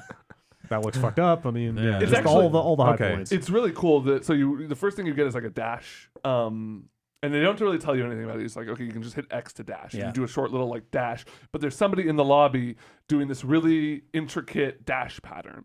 And so I just sat there and watched them do it for a while. And so there's figure not out the timing to it. there's not a lot maximize.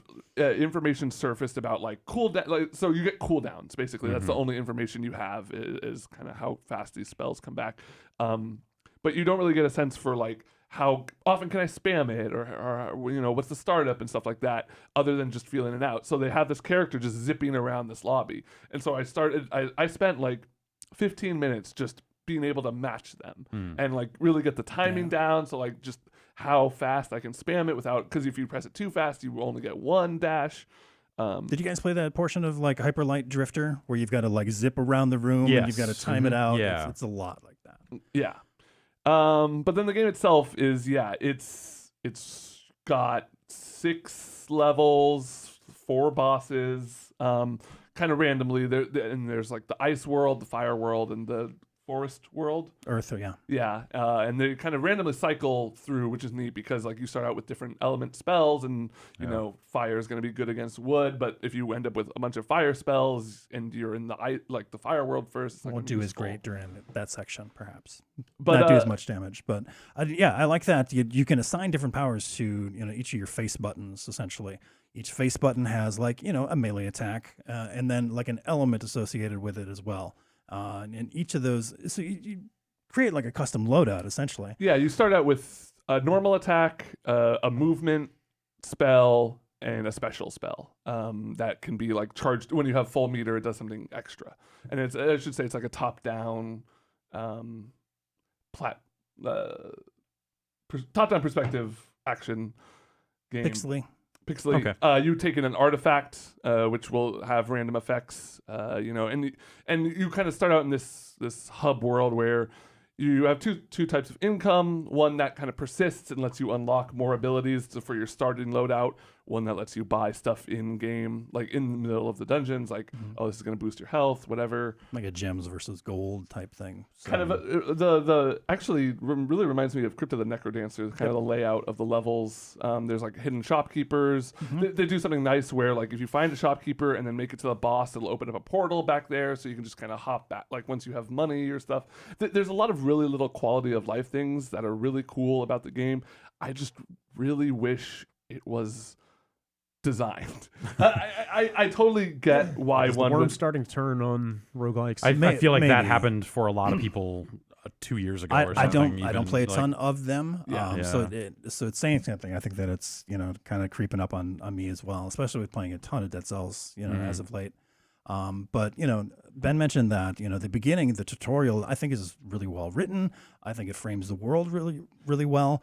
But then they just kind of throw you into, okay, all right, here's your little hub world. Yeah. Just go out and do your runs. But I kind of want to know more about the world. Totally. As well. But You're not going to get that in like a roguelike kind of situation. My favorite thing from the tutorial is once you progress far enough that you start getting your like big spells. Like there's one that's like this big flurry of fireballs, and so they have little dummies you can test it out on, and you just speed up these dummies for a while, and you walk around the corner, and there's somebody watching you, and you talk to them, and they're like, yes, this is what I came in costume for. They're just like a really hyped up cosplayer to like see these wizards do spells and shit. And then like you go through an obstacle course, and at the end there's a little tray with like cookies and punch. And there's people like, oh, I just do the obstacle course for the cookies, honestly. And there's a lot of little touches of really cute kind of lore stuff in there, but inside of the levels, you don't of get it any of in that. the levels. It's just a kind of blank dungeon. I really like the diversity that you can have, like in your loadouts. You can choose different elements; they all have different I effects. think I read there's something like 150 different spells and it's 200 crazy. different How much of that do you items. get to assign? Is it just like here's a spell type and then you All of it. assign the element to it, or Kind of, if you've unlocked it. So Okay. we mentioned like gems and like gold Yeah, or whatever. yeah. The gems, you can use to, permanently unlock those things, and then that's where you go to like your chest or whatever, and you choose your loadout, assign it to different buttons. So, so my melee attack, I can assign a wind element to it, so it'll like knock back projectiles or something like that, and it might have a different effect for a different element. But I'm Sounds finding, cool. the customization's crazy, but I'm finding myself like finding a loadout that I like and not changing, and then B, being afraid to buy new relics. Those are kind of passive things, and they'll show you a bunch of relics that you can buy before going into your run or whatever, but they don't tell you exactly what they do. Yeah, and that's it's the a thing. very very finite resource. And They I don't wanna- tell you what anything does until you buy it. Right. That's very roguish, right? Yeah, it is, and that's kind of what we're saying. Is just Yeah, like, it's just getting old. oh man, Yeah. Like I put like an hour into Swords of Ditto a few weeks ago. Yeah. And like as soon as I found out, man. So I really like Swords of Ditto, and then I died. Yeah, and I was same. like, oh, Well, I died once. I died once, and I was like, okay, fine, sure, that's the loop. But then I went online and read like, you have to watch that entire 5 to 10 minute yeah. interlude every time you die, as wow. opposed to skipping it. Like it takes a while to get back to playable really? state. I didn't know That that. seems like something they would patch.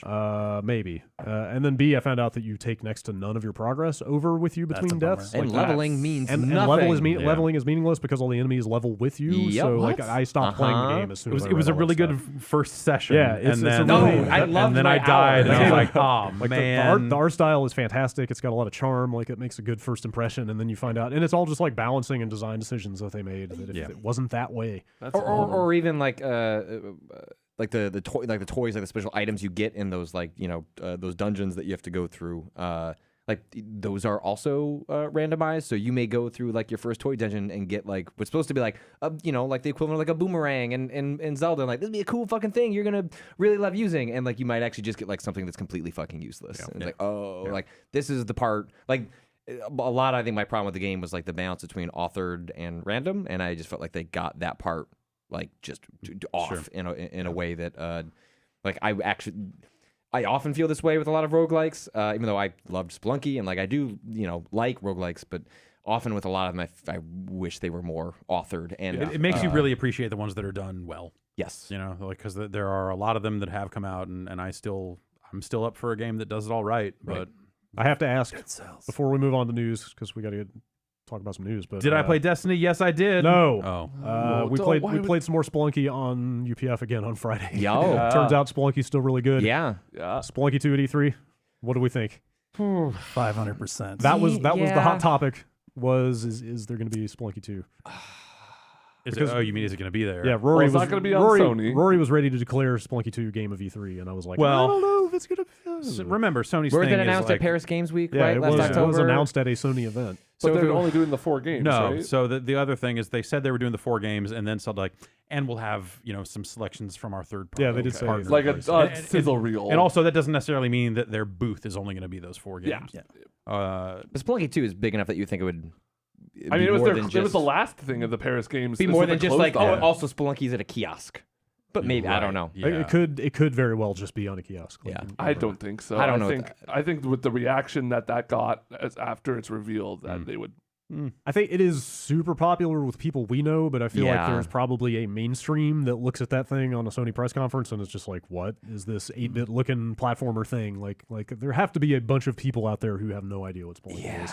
I mean, that game sold really yeah, well. it did. But on And sort came of to a lot order- of platforms. Like I think there's awareness of it, but also I think that awareness cuts both ways, and I think that as much as I am excited about Spelunky 2, that's a game that is like a couple of kiosks that I want to see what it is, right? I want to see what it is because it could go all the way wrong. Like it shouldn't exist, right? Like a Spelunky is like the closest thing to sort of a perfect game that I have played in like the last decade, in the sense that often with video games by design they are iterative and often can get better, frequently get better with sequels. Where I played Spelunky, I beat hell and did Speedlunky, and at that point I was just like, okay, I'm done, but also didn't feel the need I want to see what they do with another Spelunky. So that's my I just question. felt like okay, cool, you did Spelunky. And so if Derek Yu, someone who clearly made more than enough money from Spelunky that he didn't have to make Spelunky 2, I'm just theorizing, what drew him to make Spelunky 2? So that's what makes me curious. I trust Derek Yu as a designer, so I why he would do this. I'm apprehensive because I don't feel like I need it, but Derek Yu clearly feels like I need it. So I just don't know what that game even is. The big question for me is if it follows the Spelunky template, if it's just as diverse and full of secrets and well designed and well assembled as the first game, but that's all it is that enough for people who love Spelunky? Yes. Probably, but it would also be sort of disappointing. I say that without knowing anything of what it is. Yeah. But if it's just another 4 levels with at some point figure out how you get to the secret world, that's probably not it because Derek Yu's too smart for that. Sure. Like UFO 50 is a fucking weird thing. So Right. if he's behind stuff like that, it's probably going to be very different. And I kind of thought that's what he would just be doing for the rest of his career, is just weird, sort of eccentric, odd projects that he can fund because Spelunky did as well as it did. So I don't know. I think about how much bigger those projects could get if Spelunky 2 came out. So I'm coming at it from this perspective of someone who did not wring everything out of Spelunky. And so I got through it and finished it, and there was that one time I beat you on the daily, and that's and I retired on top. And so I'm looking at it more in terms of just theoretically I didn't get the full Spelunky experience, but I actually just want to see new content and some of this other stuff and see a different take on Spelunky. And so that for me is where the excitement comes from. Here's the 2 things I definitely want to see from Spelunky 2. Better co-op / multiplayer possibilities, just ramp it up a little bit. I feel like this stuff was okay. The co-op stuff was serviceable, but I think there's some neat stuff you could do with that now. And way more damsels. Just give me 100 different damsels that I can cycle through, and I'm good. Yeah, I'm curious how it ends up changing the core loop, right? So is it do you get rid of the whip and then it's just something that? That's how I think you could fundamentally change. What if you get rid of the whip but you have a pitchfork? What if you had a grappling hook, right? I think there are things you can imagine that You got a grappling hook but no jump. Okay. Something like that. I wonder if that's how you end up fundamentally changing Spelunky's. At first blush it looks very similar, but your actual main interactions with the world are what fundamentally change. Or if you have different characters that actually have different, this one has the grappling hook and no jump. Right, this character has classes, a shovel. Yeah, classes itself would fundamentally change a lot of how you approach but a Spelunky. pitchfork though. You stab people with You unlock Satan in hell and you can play as No, him. it's a farming pitchfork. It's not What's the difference between a farming pitchfork and the devil's pitchfork? wood handle instead of it being all red. Okay, yeah. Straight tines instead of a weird pointy arrow-like thing at the tips. Well, that's so you can't really pull it out without causing some damage. Yeah. You know, you really want. Hey, man, it's not an ideal pitchfork for combat. You got to make do with what you got. All right. Y'all ready to talk about some news? Hit me. All right. I did actually end up finishing that Warmind stuff. Oh, I don't know why. okay. I figured I don't know why. you were the last person who would want to talk about Destiny. I ended up no, But- I don't. It's, Okay. I don't think it's a good expansion. Okay. Compared to the previous one. It is. I think I got more out of the previous one. Wow. Great. I have not had a chance to play it yet. You're I'll good. see you all in Me September too. with the Good. next Destiny check-in. Huh? You're good. Okay. I haven't finished the last one. I was on the last good. mission of the previous DLC, and okay. I got an exotic Suros regime Oh man, from I like the Zur Tourist regime this weekend. quite a lot. Oh fuck, I could have just gone and bought that. See, thing. there you go. Now you're back in. That's then all it not took. I played it. knew that's all it would fucking take. Nah. You're good. I don't like the color scheme on the new version. I got the ornament as well because I haven't have enough. Make it look like the old one. It looks white. Yeah, that's the old one. Yeah. Oh, crap. Too late. No. You missed it. No. You're I'm good. Yeah. I have not read a lot of good stuff about like the story. It's not great. And the missions. Turns out, Yeah. it's a bad set of missions, and then the stuff that they put into the world after you finish it is just like, here's a slight twist on some public events. Like that's. All right. Good to know. There's some other good games out right now. All right. News. Sony messaged developers. We already talked about the Call of Duty stuff. That was probably the biggest thing. But Sony sent messaging to developers of PlayStation Vita games last week. That was a long list. Yeah, right. Saying that they are discontinuing production of PlayStation Vita games. Just physical cards. Yes, just cards. Well, physical. Yeah, I mean Yeah, that would be yes. the thing they're manufacturing. And just in like North America and well, that Europe, came European. later. Oh, yes. gotcha. So well, of course that's 2 of their 3 territories. Yeah. That's most of the world for Sony. But yeah, like it did follow. I guess a few days later that Sony Japan posted a little fax saying that Vita games will continue to be still made gonna make in, those little in Japan. sons of bitches. But Okay. in America and Europe, this is it this year for Vita games.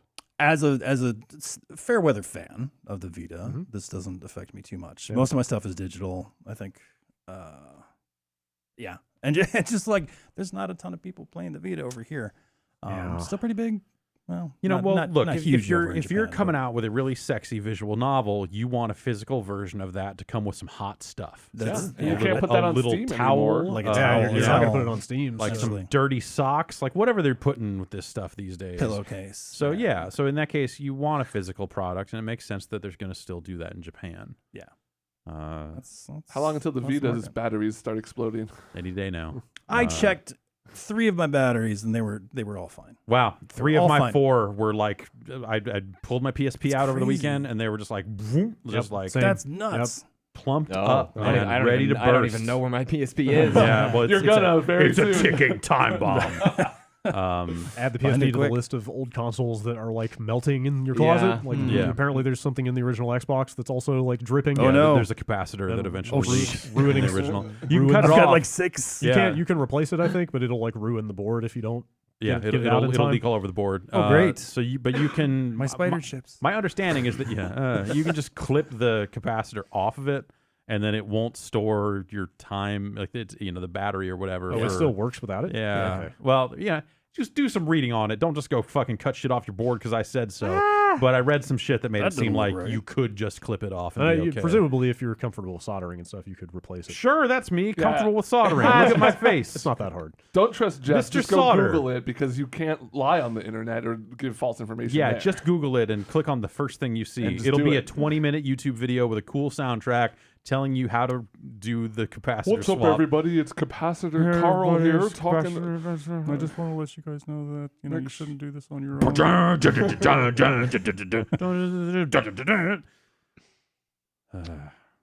Anyway, that's and kind then of typing 48-point font, and it's just a desktop capture. that's pretty much the story. Vita. The fuck is let's- Toei gonna send let's- us now? Let's say on the way out. Yeah, Slowly but surely. officially on the way out. Let's see here. Jeff, I tabled this story last week because you were not here to talk about it. SNK has announced the Neo Geo Mini. Right. Yes, Yeah. they did. Yeah, they're coming out with that thing. It's adorable. Yeah, it's pretty cute. it looks too small to play. in the pantheon of shit you get and put on a shelf, it'll sit right next to one of those Super Nintendo classics. Totally will. Sure. It looks Okay. Yes. As a just a miniature arcade machine that looks Yeah. cool. Like, what, Sure. what are you doing with this thing? But the screen is 3.5 inches. Right. Like it's got a tiny little joystick and buttons on it. it also has a TV out. Yeah. So once I saw that, I was like, okay, fine. Like you can hook this up to a TV and play it. But And what about placement controller was ports? weird, though, it right? has It's- controller ports. It's like a square, right? That's how they did the later home controllers for like the CD system. It was a 2x2. But if I'm playing KOF, I want to be able to. Yeah, you kind of want Four 4 button. across. Yeah. But also all those KOF games have been released on consoles that just have regular face Normal buttons now. consoles So and you or, know, or arcade stick support. Yeah, sure. I'm not buying this damn thing to play it. Come on. Yeah, that's the other thing is ultimately, if you want to play these 40 Neo Geo games, there are probably plenty of ways to get your hands on all 40 of those on different platforms, or or the 6 that you care about. Yeah. Totally. There's no Metal confirmed. Gear or Metal Slug 1 through 6. There you go. That's There's it. no, That's there's no all. confirmed games list out just yet. No King of the Monsters. Could be. It's just King of the Monsters 2. No, I think they confirmed like 8 games Yeah, or they something like confirmed that. a It wasn't a. So some YouTuber Spawn Wave, according to this Eurogamer story, guys, leaked a Spawn Wave list here. of 40 games, but none of that stuff is confirmed. It's a lot of fighting games in Metal Slug. Yeah. I feel like this is a weird thing for the fighting game specifically because, well, whatever. I guess it supports external controllers and TV out and Exactly, stuff, yeah. but I don't know, man. I can't see a Neo Geo list of games without having a bunch of fighting games on there. I mean, Yeah, totally. Sure, you need some Metal Slugs, Bubble Bobble, and fighting games, and I'm good. This has Metal Slug 1, 2, 3, 4, 5, and X on it. Good. Yeah, sure. It has 1, 2, 3, 4, 5, and X. Yes. Not- Again, totally unconfirmed list, but KOF 98 on there. 95, 97, 95. 98, 2000, and 2002. Sure.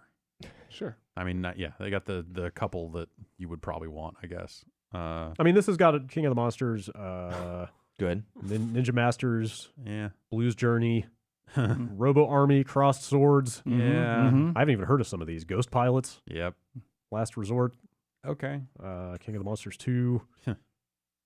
Some stuff that's not fighting games, assuming this list is accurate. Money Puzzle Exchanger. No. What are they doing? Although there's a game called Puzzled on here.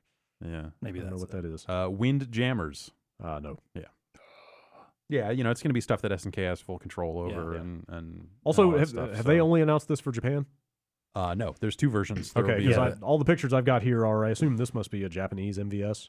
the console will look the same regardless. They're not doing they're like not a doing red an American. US, Oh yeah. no! I think maybe the button color changes or something like button that, but color, they're not yeah. doing the red Dude, US cabinet. American. Oh, then forget it. Most No actually, interest. most of I'm my still Neo in. Geo experience is on those Japanese Really? looking ones. Oh, they, Yeah, they same. just happen to They're have like Japanese sit-down cabinets. Oh wow! Yeah. It was all the red and Mhm. white stripes U.S. design where I lived. That's kind of cool, I guess, but it's I a little said it compromised. before. Like if they just release a mini cabinet that reminds me of the old Yeah. cabinets, If you just want something I'm probably in. that looks cool on your shelf for nostalgia, then that's probably. It's a tiny arcade cabinet, Yeah, and that's it neat. works sorta. Look, yeah. If you're collecting Cool. all those old Coleco ones like the Donkey Kong and like the Donkey Kong, Like the Donkey Kongs. if you like to do the Donkey Kong or the Pac-Mans, today's Pac-Man's birthday. I It's saw also a bunch of National Emote Day. Walmart. Yeah, This, oh. they had like Rampage. They had Joust, which actually Oh, right, played yeah, pretty they well. did some of those. Yeah, there's like a new Yeah. Space Invaders little fake arcade cabinet. Some of them thing. just look like straight up like LCD, like Yeah. beep bop. Boop, Some of them boop. were But like pretty Joust good. actually, had some animation to it. It That's cool. looked all right. Let's see. Here's a weird one. Resident Evil 7 is coming out on the Switch in Japan.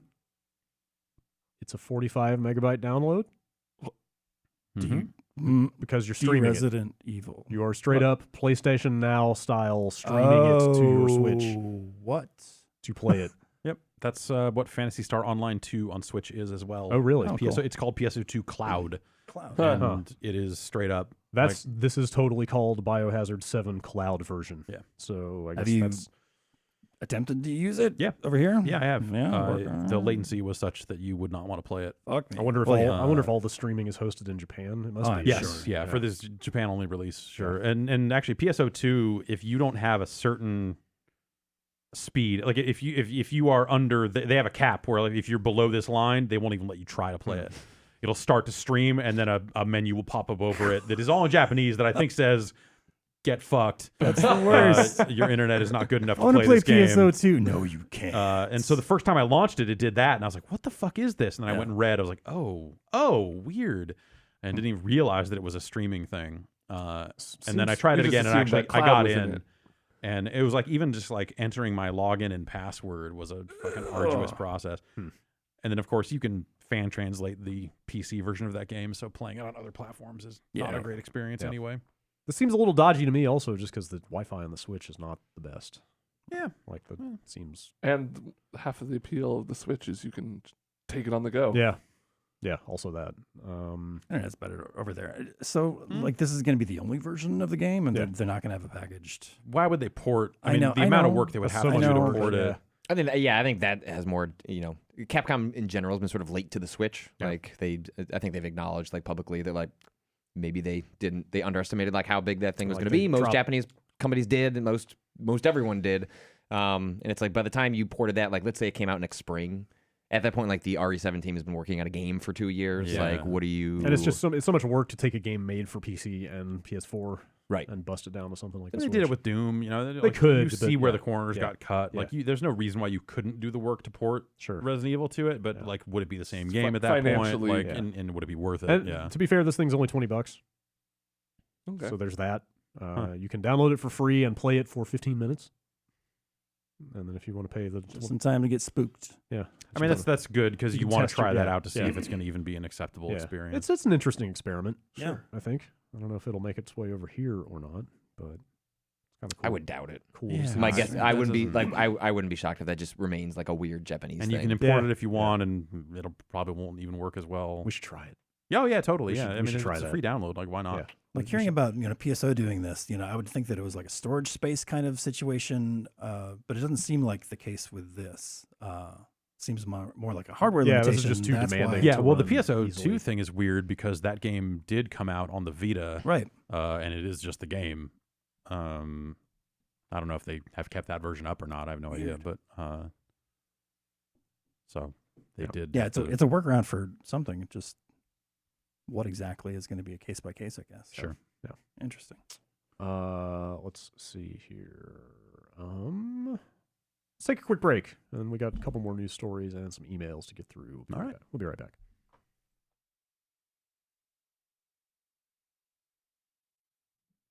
Jeff, during the break, you broke the news Mhm. that you have one more thing to talk about from Judges Week. Yeah, I do. What is it? I rented one of those fucking scooters. Oh, hell yeah. Yeah. A bird? Yeah, a lime? One of those fucking Okay. electronic Yeah. app rental scooters. My girlfriend has gone from complaining about those things to super being into them in the last They're 2 weeks. a nightmare. Yeah. I was They gonna ask are. Patrick's. Have you tried one since No, but being I- out here? I hear they're fun. Yeah, like we were saying, I like scooters. Yeah. Okay. Scooters are cool, but like maybe build somewhere to put these fucking Yeah. things, Yeah. you assholes. Yeah, so I mean, if you don't know, they're like you swipe a card, right? No, Or it's you- an QR app, code. and you That's right. scan a QR code with the app, and then when you're And it signing up with the app, charges you, I guess? they like scan your driver's license and all this other stuff, and they charge you Jesus. based It's like on $1. mileage. Like for You could start for $1. I rode like I rode like but- 2 miles, and it was a few bucks. Have you? Well, I don't Okay, wanna- I I don't want to hear more about this. I don't Okay. want to get ahead of you, but have you heard about the phenomenon of bird hunting? Yes, Okay. yes. The, All right. That was a tab in the app for like, hey, do you want to become a Oh. person that is collecting these scooters when they're out of juice and maybe charging them in your house for money? I read about a high school kid who made $600 in one night. That sounds like the kiosk at the mall that says you could make $500 this weekend. Drive for Uber now. Yeah, And I'm like, it's dude, that. it's Sunday. Yeah. So Also, you're paying for the power to juice up their stupid things. it costs almost nothing, they say. It's a okay, whatever. We're headed for a hell world. I think, with all this sort of stuff. Like Yeah. it I'm ready. and I'm waist deep. I think San Francisco, my understanding is they issued a cease and desist to tell these companies to get this fucking shit off their streets, which is like one of the first just cool things I've everywhere. heard about San Francisco. They're There just were everywhere. this morning. There were 4. There were 4 in our little waiting area outside. They're just And all then over they the pile up streets. and so Yeah, so they're just such an eyesore. the other experience I had is like, so I woke up to head home from Santa Monica. I woke up incredibly early. It was like 4:30 in the morning, something like that. And someone had left one of these scooters not far outside the window of the hotel room. And it was just beeping in the fucking street, super fucking loud, which I think is like a, hey, the battery is dying. I'm the one that you're supposed to fucking take in and charge in your parents' basement, or whatever the fuck it is. So like that sucked. I rented one, riding it, super fucking fun. Because it's a fucking scooter. Of course it is. It's an electric scooter, and you're like, I'm kind of hauling ass. This is all right. Like, they make you check all these boxes like, I have a helmet. And you're like, I brought a helmet to rent a fucking rental scooter for $3 that I found in an alley. Yeah, you fucking assholes. Like, no one has a fucking helmet. In fact, along Santa Monica and Venice, there were places that were in the bike rental business, and because they've been renting bikes and scooters and stuff down there for years. And like one of them had a sign out front that said, "No helmets, a $200 fine. Our rental scooters come with helmets." And I was like, "Yeah, fuck you, whatever." This was $1.50. Also, it was it like 5 in the morning? No, I was riding it during regular daytime. Okay. It was not just scooting around at 5 in the morning. That would have been a way better Headed experience. to the airport. That would have been a way better experience. You got like your wheel backpack behind you. Because I rode up there's like a bike path on the beach that goes from Santa Monica to Venice and kind of down and back, from the pier and all this other stuff. So I rode a couple of miles along that. It was fucking terrifying because you're on an electric scooter and there are people stopping in the middle of that path to take fucking photos. And there are other people on scooters who have not ridden them a lot either that are like, I'm going to pass you, even though there are 3 bikes coming the other way. And it was just this fucking horrifying nightmare of just like, okay, I know I've got my scooter. I can ride this. This is fine. It's fun. I've got control of this thing. No fucking problem. But I was like, man, someone's going to fucking run me off the road. Someone's going to fucking like stop short and force me to fucking plow into them. Someone's going to hit me if I have to slow down. Like a fucking dude on a bike is going to go, fuck you, scooter guy, and push me over because why wouldn't he? It was fucking terrifying. The whole thing felt incredibly unsafe. And that's the thing I like seeing people, and I was on a fucking bike path, like seeing people on city streets who were like not traditional bikers, like they don't ride a bike in this city on a regular basis. Seeing them, even on the rental bikes that were here before the scooters showed up, and now the scooters, it's just like, here's a bunch of people that don't understand how the rules of the road work when they are on a bike-like device. And in a town that is really not built for that stuff. No. Yeah. And there are a lot of people who ride bikes, and they're usually fine because they know what the fuck they're doing. And, like, as a driver, I try to look out and all this other stuff. And, occasionally you're like, man, you were right in the blind spot, and now you're punching my car. I get it. Having that suddenly be people who have no idea what they're doing riding one of these things because they saw it and went like, this will be fun. And the barrier to entry is so low. Exactly. And none of them have helmets. You're like, this is a recipe for motherfucking disaster. And I got like, getting the other end of that by finally getting on one of these things down there was like, it was fun and harrowing. Like I was fucking gripped this thing so tight, going, someone's going to fuck me over.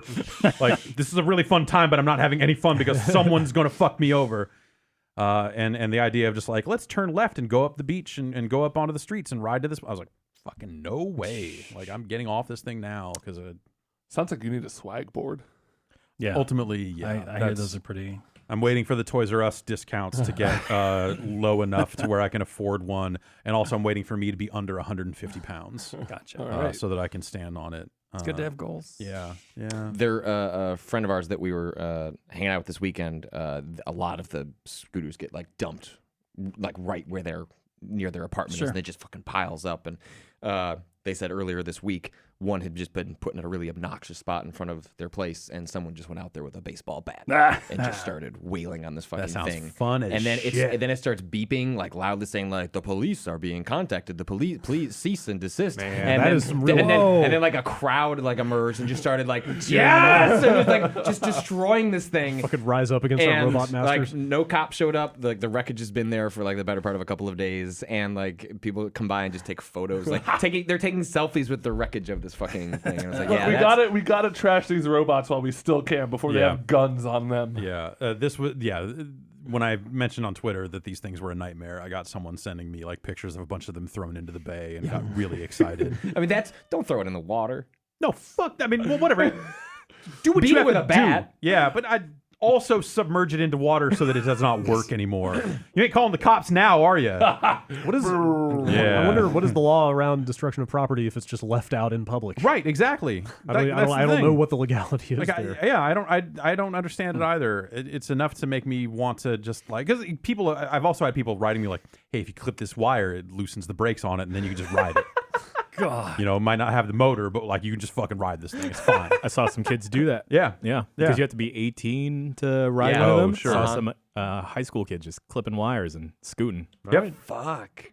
Fuck that shit. And they deserve it. Every fucking step of the way. Every bit of abuse that one of those fucking things get. Everyone that gets stolen and smashed. Like, you fuck fucking 'em. brought You it on just yourselves. left these scooters out in our streets. Yeah. Like, what Like, do you what the think? fuck What's do you think's going to happen? happen? I think if they had just done the thing that the bike share that Rory uses does with like a nice little Totally. charging station, Absolutely. like, Nobody would keep them care. out Dock 'em. of keep them out of the walkway. Yep. Yep. Make it look nice. Instead fine. of just like, here's a pile of 3 of them on top of each Yeah. other on a Yeah. street corner, and Yep. you're like, fuck Just fuck everything. Yep, just in the way, people tripping on them. Anyway, really fun to ride. All right. But Yeah, I hear Scooters it. are I hear it. Electric Scooters are good. scooter is a yeah, fun electric thing to scooter's play fun to ride. Maybe buy one. I don't know. Yeah. Get good at it. with. Ugh. Yeah. The one beeping outside the window was like, that was the moment of just like, I hate us as a people. I love us, but man, we'll get there. We're idiots sometimes. Yeah. Yes. Next time, bring a baseball bat.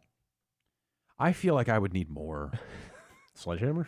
Trust me, I've beat a bike up pretty bad with a baseball bat Golf before. club might work. Over like a summer. Uh-huh. It was a lot of fun. But I want to do more damage faster because I don't want to stand around and do it. I You just want want to do it. Yeah, like I would Kill much shot. rather learn clip these wires to get the solar sensor, cut the battery.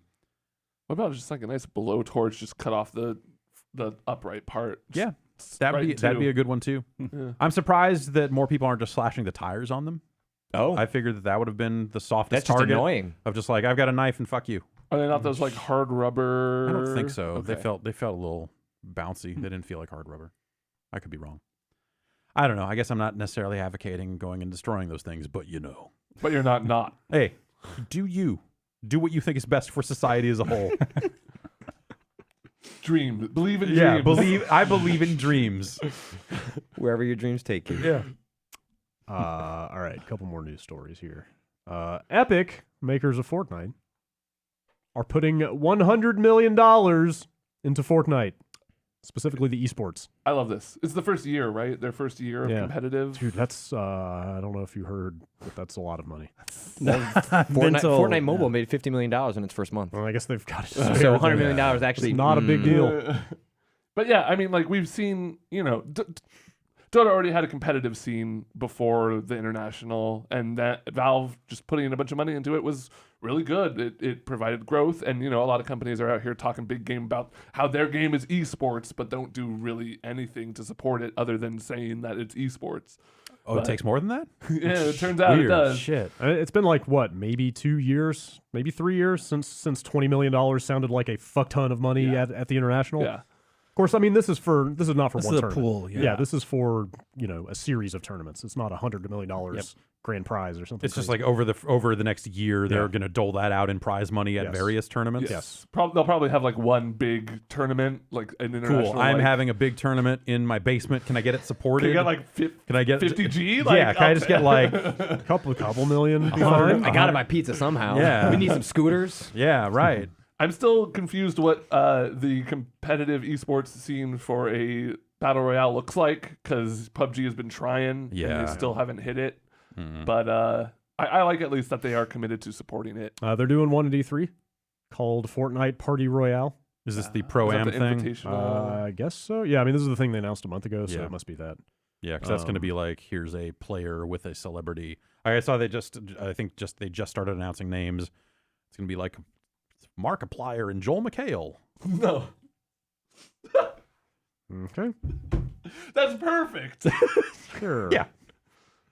Epic gave kind of a weird quote about this. They said, "We're getting behind competitive play in a big way, but our approach will be different.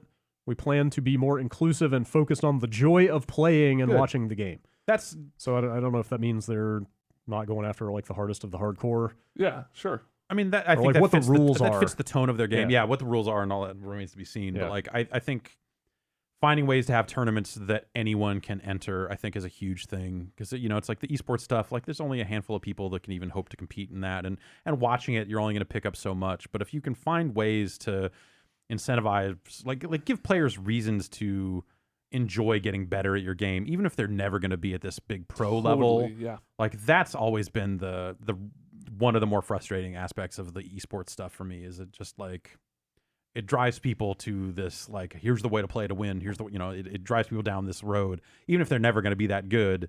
They suddenly have it in their head that here's how I need to play this game if I intend to take it at all seriously. That is the fucking worst aspect of having been way into like StarCraft 2 and Dota, is that like for the first month or two after the major tournament, like that's all anybody is doing is trying to recreate like the exactly crazy But plays. that's also fun to a degree. Like, if you're, kinda. like for me, that's the most fun, because that's like, okay, we know what the best of the best is. I want to try and recreate that because I had so much fun watching it. In StarCraft in particular, it would be like, it was not some like general strat that is good. It was like some Hail Mary crazy shit that was situational that somebody came up with on the fly and won, but then everybody's trying to do that exact thing. Sure. When it's not Like that happens in Dota with like, oh, I picked support Chaos Knight because it like worked in this weird way. When you see that every match for like 2 months or whatever, it's like, all right, we get it. Like that's fair. You think you're Boxer or whatever. But, I think I'm Boxer. This is really cool. I also like what it does for like I hope they get some like battle pass integration where you can like have fantasy teams. Like some of the stuff, I have my problems with the Valve's Dota battle pass, but I think there's a lot of cool stuff in there with like the player cards. It's really silly in a way that I really appreciate. For the people who are like hardcore about it, the people who like have their favorite streamers, like being able to collect their player cards and like bet fantasy points on them is really cool. Like it develops a scene. That stream we did of me meaninglessly locking in my fantasy picks and not knowing any of these players, I had a lot of fun doing that. Well, I got good news. I've got a lot of player cards ready because I spent too much money on the battle pass. All right. Well, I think I also no, maybe I didn't. I don't know. Yeah. Maybe we'll get you a battle pass. You got to play that battle royale. Yeah, the Dota battle royale. What am I doing? Yeah. Did you see Rec Room? Is that one? Yes. Rec Royale. What does that mean? Rec Room is adding a battle royale mode. They already have like paintball and other shooter type stuff. But that was like, couldn't have been more than like 4 to 8 players or something, small scale like that. Yeah, it was maybe 10. Or did they say how big this is? It's not 100, but I think it is like 32 or 16 or something like that. While we're at E3 though, right? It's like launches, I believe, the 6th or something. They're running a beta, I think, this weekend. Okay. And then from there. But all these huge releases. Rec Room is still this really crazy thing because it's still free. It's still like They've one of been adding a lot of stuff to it. Yeah, they've added a ton. It's still one of the best like examples of like here's like a bunch of VR Mini things games, like or just VR experiences, interactions that are done really well and really novel and I don't know. I've been meaning to. What is the? Are they being funded by the dark? What is happening? How is this thing happening? Maybe they made the scooters. Shit. What is that like 4-player sort of dungeon-ish? Yes, Left they 4 have Dead kind of they have thing? a Like, role-playing game type thing in people there. talk very highly like about Sword that. and Shield type Elven stuff. Love. That's the one. That's yeah. the one. Okay. Last story. Hello Games. You remember them, Hello. right? Yeah. Joe Danger. Yeah, exactly. And then Okay. what did And those then guys Joe Danger, do? the movie. Yeah. And where's Joe Danger 3? What are we doing here? I have good news for you about Joe Danger in space. Yeah, they have announced what that next update to No Man's Sky actually is, and it's multiplayer, Oh yeah. like actual multiplayer. Okay. So, To what extent? they did not give a player cap Okay. or anything like that. As in like multiplayer Uh, battles? Is it going to be yeah, PvE it's or kind of all the above. It sounds like. Here's the kind of the wow? relevant paragraph.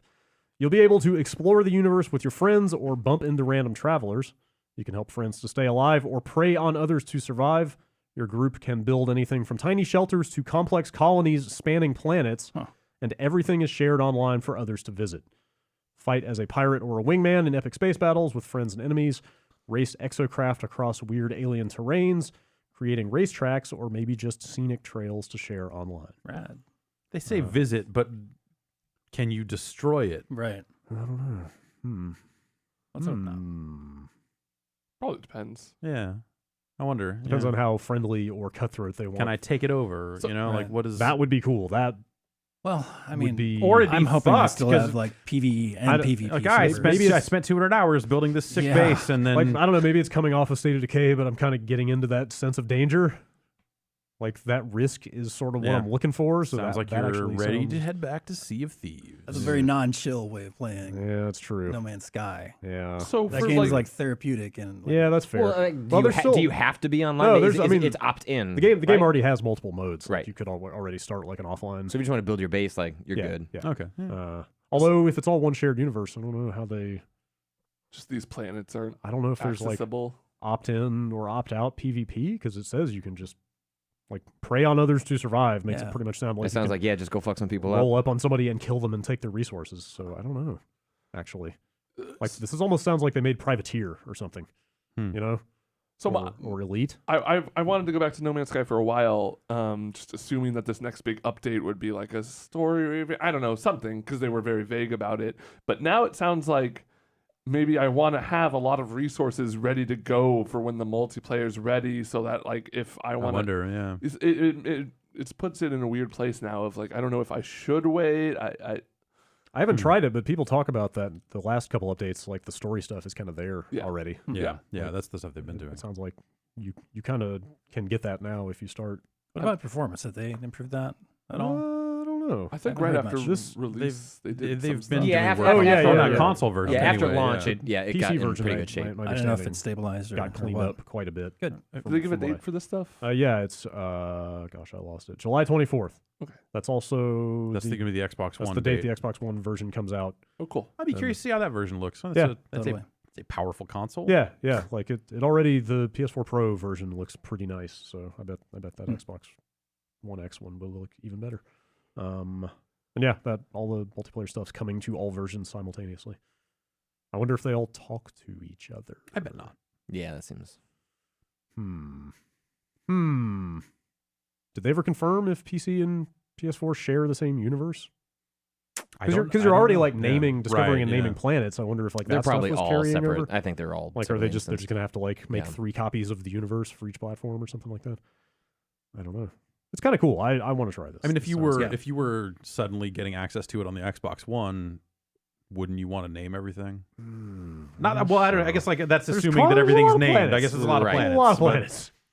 I don't Like, know. what were the crazy stats? I guess going what are the around? odds that I'm going to find someone else's base to fuck it up Yeah, anyway? that's the Like thing. maybe that's the. I wonder if there are subtle ways that they sort of point you at places that people put a lot of time into. It's like, oh, there's like a. gotta Sometimes be you a can, like, racetrack share your around here location somewhere. Yeah, with like- somebody like, I check out think my people. I think people have sort of found ways to fudge that already. Yeah. Like, it's not really officially supported, but they can communicate that stuff. But yeah, if it's just like, hey, you detected a large colony in this system, maybe you should go check that out. Like, it'd be cool to. Yeah, have if you some- decide to be audacious enough to build a big base, it's like, okay, well, if you're gonna do that, then fucking We're going to bring people here. yeah. Yeah, that could be cool. We will see in 2 months. Hmm. All right, let's read a few emails before we get out of here. Bombcast@giantbomb.com. That's the email address. Joe from Maryland writes in, I was driving home from Florida to Maryland after vacation. We had to make a pit stop somewhere in South Carolina, so we pulled into the closest gas station. Yeah. While I was waiting for my Gas girlfriend, station snacks. I saw this bag of chips called Wrap Snacks. Oh yeah. I thought they were fake at first, but then I realized there's a whole line of them. We couldn't help but laugh at these. It was a little shock to the system. What's so I funny? needed What's funny about rat for snacks? the 16-hour car drive. Just a bag of hot Cheetos and Takis. For some reason, my Yeah. first thought was to email you and see what you thought. Brad, can you pull up the list of? Yeah. Wrap Yeah. snacks. What are the list of Yeah, artists on 'cause- rap snacks these days? Oh boy, 'Cause it's a good one. Rap What? snacks have existed for a very long I've time. never heard. I've never heard of decades. rap snacks, and then I The- saw this email and saw 2 people separately on Twitter talking about rap snacks. Maybe they just came out with a new wave or something. the URL he links to is rapsnacks.net/theflavors2. Hell yeah. So- The flavors too. Second, .htm here, All right. what do we got here? /tilde. We got Trina Honey Jalapeno. Great, the Diamond Princess herself. What do we have here? Jeff, you want to just read some of these off for us? All right. Fabulous is on the New York Deli cheddar wavy potato chips. It just says wavy in big letters. So you know what Fabulous. you're getting. I don't know that wavy is really how I describe that dude, but you know. I'm surprised they're using like paintings or illustrations for all these. Lil Boozy's Louisiana Heat. Also wavy. Also, yeah, I guess these are all wavies. These is or a lot of them are. Any of the Ruffles style chips just say wavy at the top. Migos white cheddar with a dab of ranch. Yes. Huh? There's nothing I man. associate Wait, more I get than it. Migos and ranch. Also, that's popcorn. I get it. Is That's the a dab popcorn. capitalized? Yeah, it is emphasized. Yes, Yes, dab for is sure. 100%. It's also a really good song. They didn't trust you to get it. Ooh wee! It's Lil Yachty's hot chili pepper and lime crunchy curls. Hot crunchy curls. Those look like Cheetos. Congratulations, Like to Lil Yachty. Yachty and Andy Cap are like big. Yeah, no, best yeah, friends. they're definitely It's the hot fries. Another Migos brand of sour cream with a dab of ranch. Woo! Dab not as emphasized here. They're really piping it up on these. Here's Lil Yachty's hot cheese fries. Oh, he's got more. Yeah, than he's one. got Okay. multiple flavors. Yachty and Migos. And then seem to Trina have- honeydew cheese puffs. Trina. Don't get me wrong, I love Trina, but like, oh, we've got Lil Yachty, we got this, and like, I don't know, like, when was the last time Trina put something out? Why is it a little boozy? I mean, like chips? yesterday Yeah, with those yeah. chips. Fetty Wap honey jalapeno. That just rolls off the tongue. Yeah. Yeah, Fetty Wap honey jalapeno. yeah. It shows Fetty Wap's Signature. signature. Romeo Miller barbecuing with my honey. That's good. Nice. Is Romeo Miller like Master P's kid that or Lil something? Romeo? Oh, is it? Maybe. I think so. No. Yeah, I guess it would be right Wait, because that That's was the only one I could think of. I forget Master P's real name. It's Percy Miller, isn't it? Is it? Isn't it? I don't know. And that's the last one, and it's at the bottom, so maybe that's. Bad The new sign. flavor. Wait, gear. Hang on. Up. It's just a hoodie, and on it says a dab of ranch, Oh, I kind of want that. and another one that says "We are the culture." Do it for the culture. I want They that. are clearly doing it for the culture. A dab of ranch, a hoodie that just says that on I it. kind of want that. That's not bad.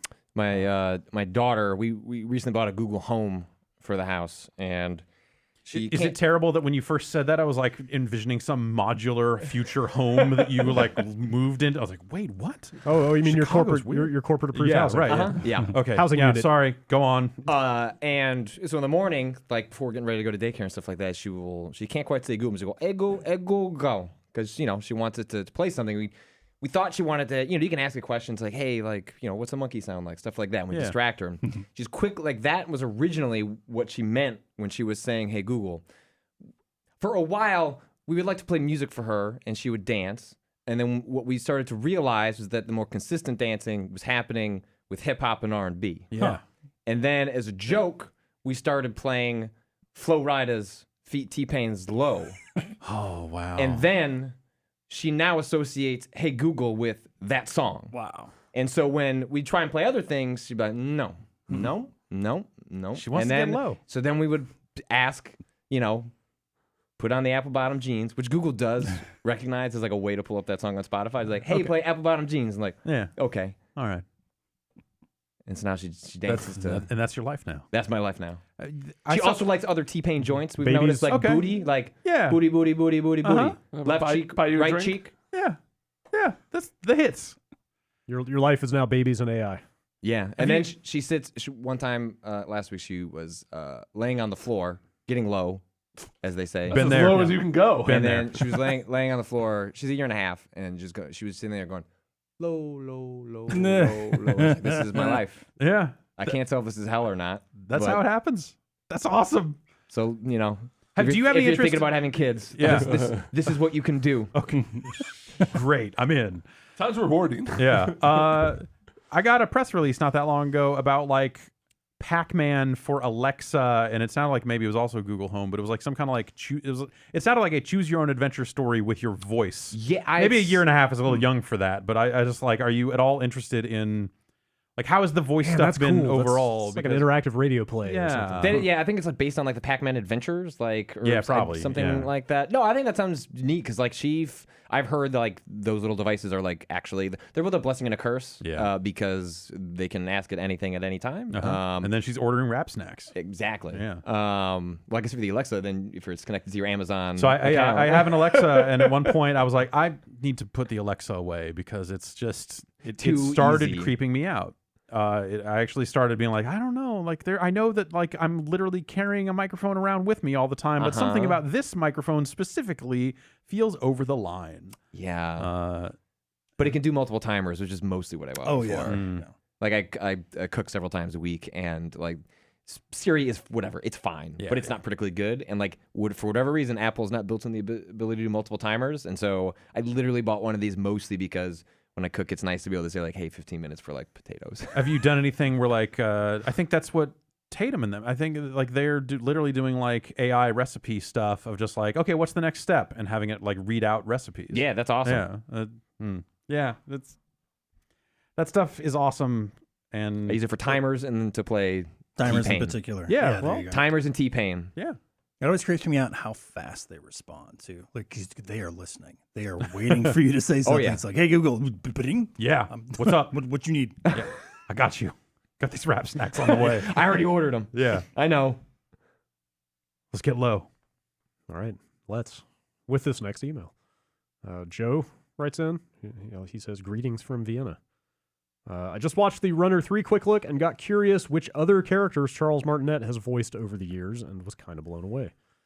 His roles include Parthenax, the first friendly dragon you meet in Skyrim, characters from Ratchet and Clank, Gimli in some Lord of the Rings game, and Shinobi from a PS2 Shinobi game that I don't remember existing. I also have to note that IMDb claims that Martinet is known for 9 Months, The Game, and The Elder Scrolls V Skyrim, which I find highly offensive. This is like saying Arnold Schwarzenegger is known for Batman and Robin and Jingle All the Way. I mean, he is. Yeah. Well, that's fair. Anyway, I always kind of assumed that Nintendo just locked Martinet up in a cage and had him yell Wahoo into a microphone to dispense some nutrient pills. This leads me to a question. Now that we know that Martinet is actually a free man, is there any character you would like him to voice? He was in the movie The Game. I know, that's... What? Oh, that's right. Yeah. Wait, did you know that? Like, can you picture who he is in the game? No. Also, this So was he's the announcer for Runner 3, and, Yeah. and when I As found himself. that out, Like me and he- Brad were perusing his IMDb afterwards. and As himself, Yeah, like he introduces yes. like when you boot He's the also game. playable like, in the he's like- game. He's like, hello, Oh. this is Charles Martinet, and you're playing Runner 3. Like, it's... I'm just happy to finally have his last name be pronounced by someone who would know. Or does he say because- Martinet? I think he says Martinet. Okay, maybe all it right, is okay. Martinet. Yeah. 'Cause I feel like the Martinet fucking back and forth has been dogging us for decades. My favorite is when you end the over now. tutorial, you have him announcing this the whole time, and he goes, I'm Charles Martinet, and you're not. And you're playing Runner 3. And it's just like, Cool. And they you're the did Mario guys. What are you doing? Yeah. They did a bunch of different takes, so you're getting different lines. But he never gets anywhere close to the Mario No, voice, no, does no. he? It's Yeah. just his very regular. much It's just his talking like regular. this. Yes. Yeah, Yeah. it's his kind of like serious thespian voice, Yeah, like sort yeah. of like a little bit. It sounds like it would be almost more of a you don't know Jack or a Jackbox kind It's a of little bit sure. formal, thing. a little bit formal announcer. Yeah. Oh, I voice want him kinda. in a Jackbox game. Yeah. Yeah, it's not Yeah, bad. that's what I want him to voice.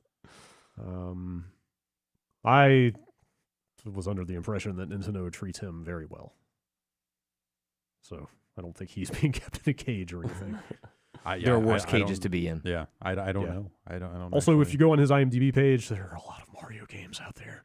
I wonder Like, how he has got dozens of credits in various Nintendo. I wonder how games. much of that is like, Right, does he yeah. re-record, Yeah, I or don't just, know. do they just like have a library? 'Cause it's I a bet it ton of depends on the Mario game. Tennis. Yeah, It's like- for It's Mario a ton Tennis, of they're no like- name. It's like every Mario sports game ever made. It's like all these Every guest side, appearance, like of all these- Mario's. Here's another Wahoo. Yeah, like I don't know how often he actually has to come in and do. No, but lines. this time Wahoo like you're kicking a soccer ball.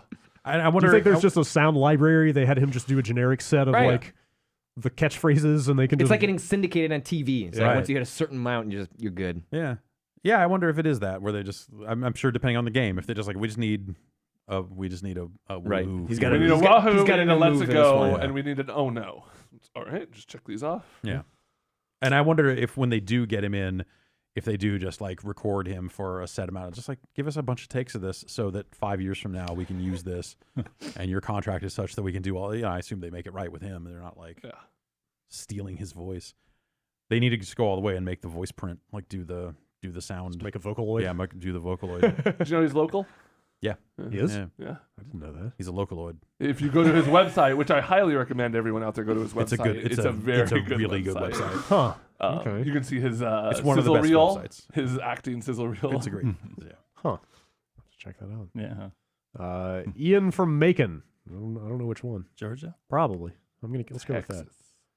Recently, while trying to think of a game me and my wife could play together, I remembered Gauntlet Legends and Gauntlet Dark Legacy. I never owned either of these games, but me, my brother, and my friends used to rent them constantly, and I remember them being a blast as a multiplayer experience. I get why the format of Legends has died.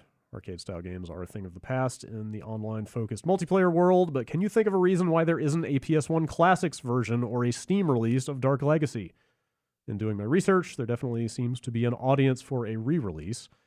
As a side note, would it be worth it to buy a Wii just to play this game along with Pikmin and Mario Galaxy? Were these games that good? I don't remember them being that good. I really liked them, but I played them on it was kind of N64 like, a lot. Yeah, it was kind Was of a that the era limitation we're of what talking was about out. here? Yeah, like Wii. Did they even? They come out probably- on Did that Wii? originate in the arcade? Maybe it came Yeah. out on a virtual console. But Maybe. you can't buy anything there anymore. Yeah, I mean, don't I would think it's suggest a not, Wii for Galaxy like alone. Sure. Yeah, if you haven't played Mario Galaxy. They gotta although, port those things. yeah, It seems maybe, like we're due for some sort of maybe, collection. maybe if you want to play Mario Galaxy, hang out for a bit, because that seems Yeah, like I feel the like most I feel like obvious that thing in the world. 3D Land and World will at some point all Yeah. get Like HD'd. if they're willing to charge $60 for Tropical Freeze on the Switch, like they have to be doing Mario. I pay $60 for like an up-res like cleaned up Mario on Switch. Would they put a funky mode in it? I hope. Just give Mario a tank top. It's just Waluigi, the funkiest one of them all.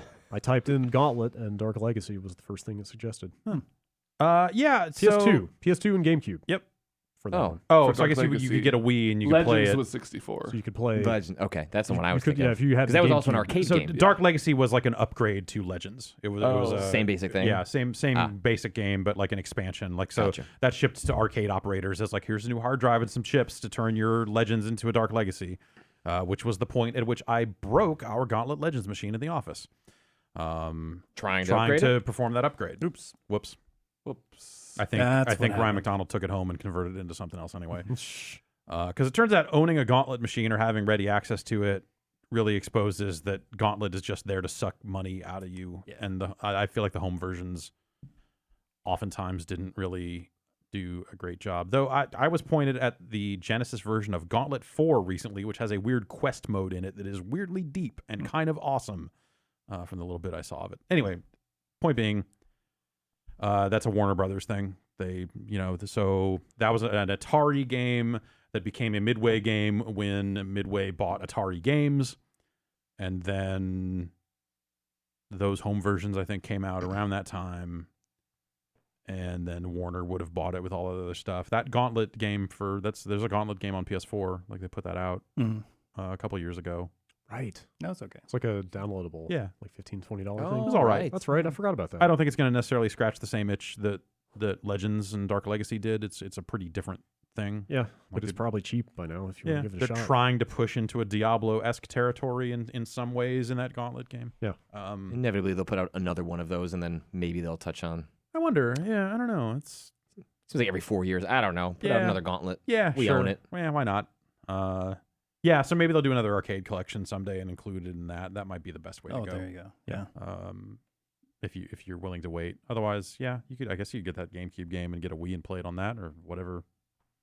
Back when I was playing a lot of Vermintide, it made me realize how cool a kind of modernized Gauntlet, maybe even first person, could be with just like class stuff and hordes of enemies and like Yeah.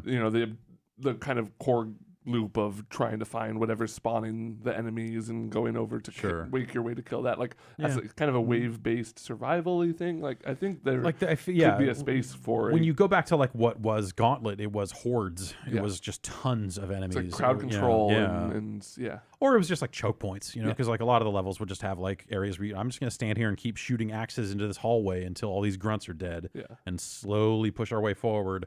But because this game was made by assholes, my health is ticking down the whole time anyway. Yeah. Fucking Gauntlet. People talk about NBA Jam as being like the rubber band AI sucking money out of your pocket by forcing overtimes and all this other stuff. Like Gauntlet was just built on. My arcade had a thing where you could give them $20 and they would say, okay, we're going to let you play Gauntlet for 8 hours. Wow.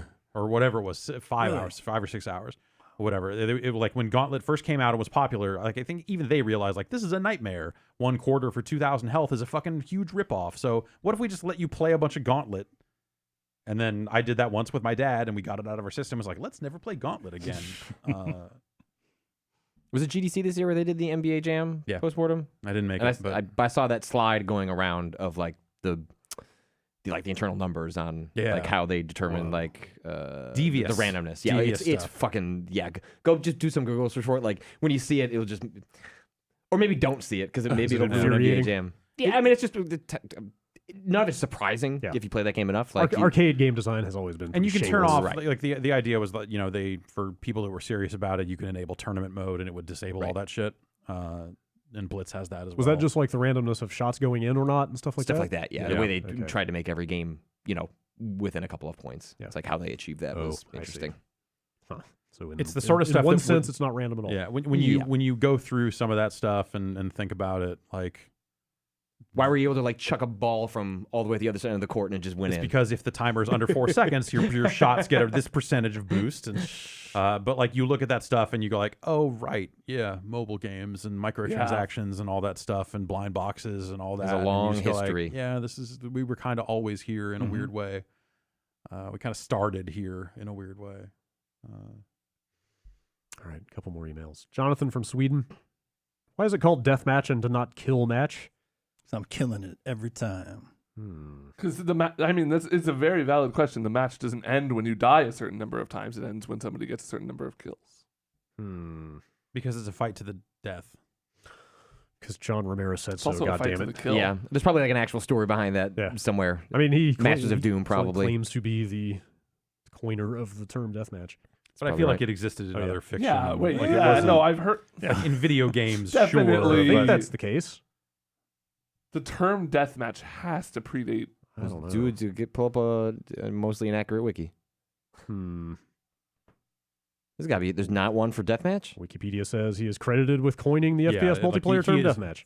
But he is widely for first-person shooters, though. Like I feel like, did World Heroes come out before Doom? No, right? 93 versus. They would have been right around. Because World Heroes has there's the alternate mode in World Heroes where it has spikes on the walls and shit, and that is called deathmatch. Huh. I feel like maybe like a mad Thunderdome. Yeah, exactly. Like some movie. Yeah. So like we've got a deathmatch. Yeah, exactly. I for some reason keep thinking about Mad Max as well. The origin of the term deathmatch is disputed. Oh, controversy. But I wonder if that's like death match, like death space match. He Death. was the first person to put it. That's in what I one mean. word. But it's like in terms of like naming the mode or whatever, which now everyone just calls free for all, which I think is a way worse term. They should just like Call of Duty just says it's FFA mode. It always kind of bummed me out that other games tried to get away from that terminology. It's like, no, it's deathmatch. Yeah, totally. Like they literally still call it team deathmatch. Yeah. In Call of Duty. I think, but single player. I feel like Halo was the first big offender where they were like, no, it's Slayer. It's not deathmatch. Right. We call it this. It's like, no, come on, man. Everybody knows what deathmatch means. But when you have the announcer and he goes Slayer, I mean, you're that's like, not all right, bad. I get it. That's not bad. They had a good announcer. You're right. This Wikipedia page actually mentions World Heroes 2 in this dispute about who came up with the term. Huh. Yeah. But I think even World Heroes 1 had it. This says 2. It says, however, its usage was different as it referred to the player's environment. Oh, come Yeah, because the arenas which housed dangerous hazards rather than the mode itself. Yeah, well, it's and that's a wrestling term, like in Japanese wrestling, like the concept of a death match and what that meant and all that other stuff. Like also probably super predates Doom. But yeah, whatever. In terms of coining it as the name of a mode or whatever, then yeah. Also, to make this weirder, Romero says the deathmatch concept was inspired by fighting games such as Street Fighter II and Fatal Fury. What? Okay. I mean, those were competitive games. He's really good. At a very early time, they were like, hey, we're making this thing. I mean, I guess. All right, yeah. There was exactly one FPS on the market at that time, right? Fair enough. And they had made it. They were like, how do we make this multiplayer like our favorite fighting games? All right. 2 more emails, maybe? Yeah, let's do 2. Yeah. All right. Billy in Ohio. Just going to read this email as written. An article came out recently that a game shop local to me called Epic Loot Games has been getting angry calls from Fortnite fans mistaking them for Epic Games.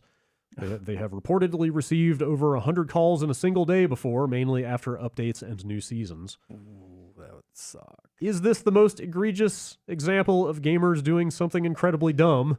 If not, what takes the cake? It's usually like this is half the time going to be moms and stuff too. They're just like, my son just bought your battle truck, and god damn it. When I was young, we were looking forward to Turtles in Time, and that came out. My mom went and spent, I think that was a more expensive cart because of the Mode 7 stuff, so it was probably like $80. Brought it home, beat that game in like 90 minutes, and my mom was fucking furious because like we just spent $80 on this game. You just beat it. Would she have known if you hadn't told her that you finished it? I don't think. Yeah, I mean, I think we told her the game's done. Like, and thanks, she was Mom. like, yeah, and so she We get another one? scrolled to the back, and then like customer service was Nintendo, not Konami. Yeah. And she called and just like screamed at some poor Nintendo customer service rep for a while until they said, well, maybe you could go ask Toys R Us if you can take it back or something, and which did not happen because that stuff didn't really. That was after, work yeah, that that was way. definitely, there was that hard cutoff where Toys R Us wised up and said, no, you're Yeah. not. We are not taking these, we're not giving you your money back. There was I've been meaning to get around to reporting the story, but similar to the same story or same similar thing where there's a bar somewhere in, I think it's in New York, that's called Fortnite, and whenever the servers go down, they get all sorts of calls. Because I'm sure if you like Google Fortnite, like Google Map, and you're close, Google Maps is going to pull up that location, which is going to have a phone number, and you're like, oh, it's the Fortnite company. Yeah, like I could. Like, that speaks to the popularity of the game, that people that are so disconnected from video games and how they work are in it. Like, we get tons of support email all the time from people who are just like, fix this shit. Like, hey, Fix this not even game. Fortnite, but are just Your like, yeah, it's game. like your app stole money from me. My son bought a bunch of gems in your app, and I want my money back. Because when you Google it, we're like the second. Yeah, or like, result, I bought the this wiki game, and page. and the disc is scratched. Well, what the fuck are you doing over there? And so there's some percentage of support emails that you get in running any game site. GameSpot used to get them a lot too. That are just like people who think you made the game and are pissed. So yeah, I imagine like Fortnite being exponentially more popular. It is reaching a level of people who, some of them are not going to be the smartest people out there, and they're going to do this because they have no idea what the fuck they're doing. What is the most malicious thing gamers have ever done? I can't even Yeah. have that conversation That was with you the right part. now. That was the part of that that's- email. This is pretty low. You're making that sound lighthearted when I don't think that's the Yeah, road we want to no. go down. No. I'm just not. I just don't have it in me right now to really have this Yeah. conversation. All I know is it's a lot worse than this. Yeah. Do you have another 2 hours? Oh. No. Don't. No. All right, last email. Hmm. It's from Jack. I'm a huge fan of All Systems Goku. I grew up with friends that watched DBZ, and I worked in video game retail from 98 to 2002, so I picked up all my knowledge about that show through social osmosis. I still haven't actually watched more than 3 episodes ever, but Jeff and Dan breaking things down is perfect for me. I recently started rewatching Star Trek The Next Generation, and it occurred to me, are Saiyans just anime Klingons?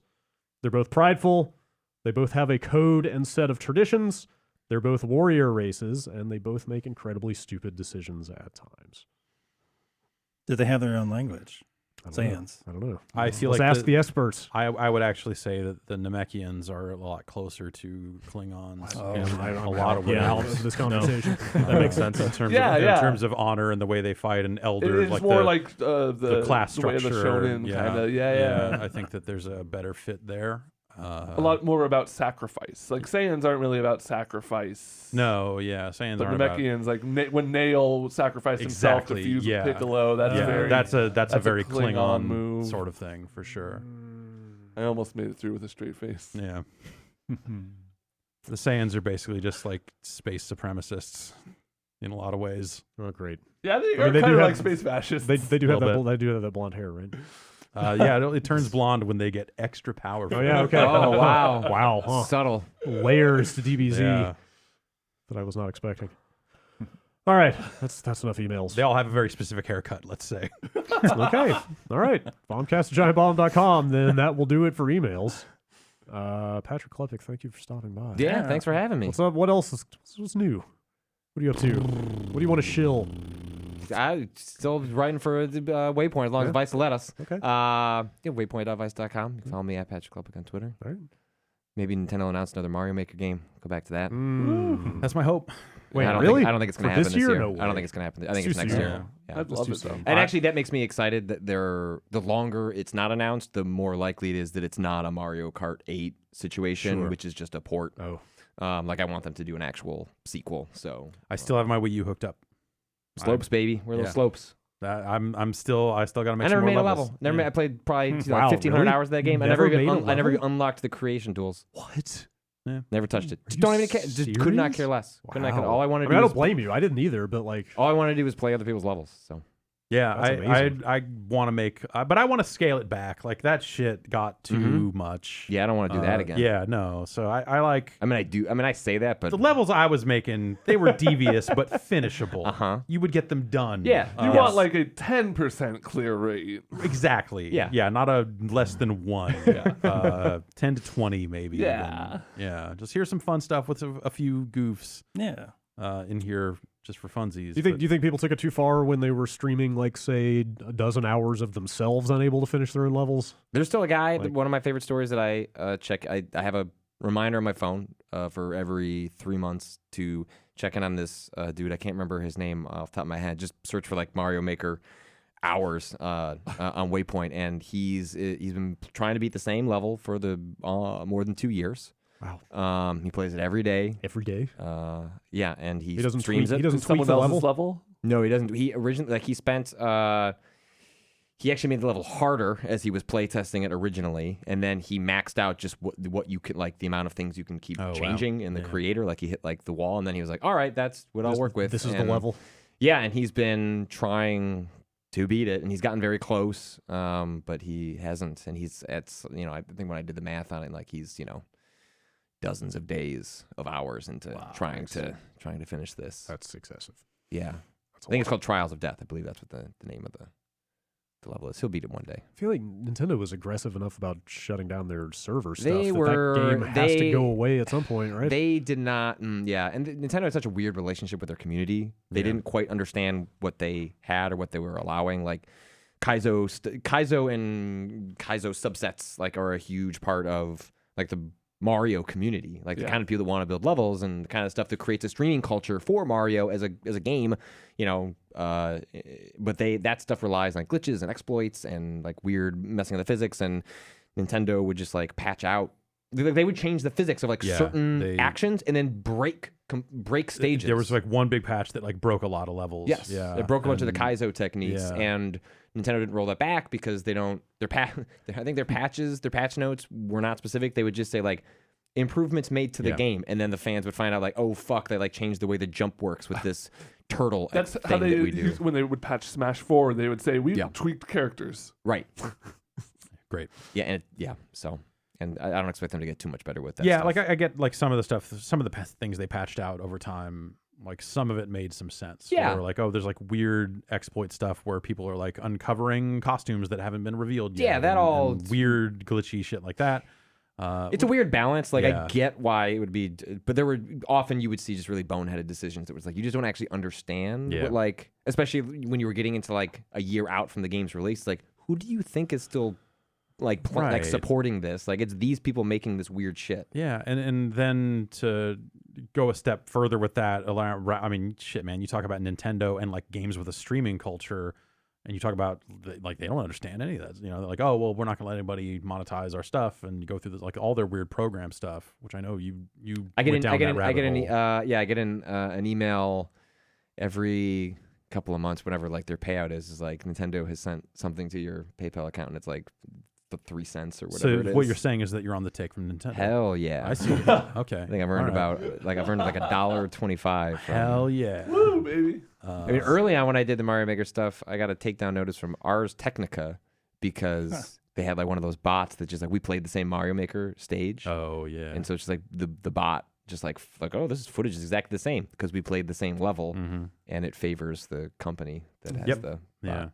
Yeah, when you don't say. Yeah, exactly. When I was posting up some, my personal YouTube channel, I was posting some stuff there, and like weird ports of Mario that were like made by Hudson for Japanese computers in the 80s and stuff like that.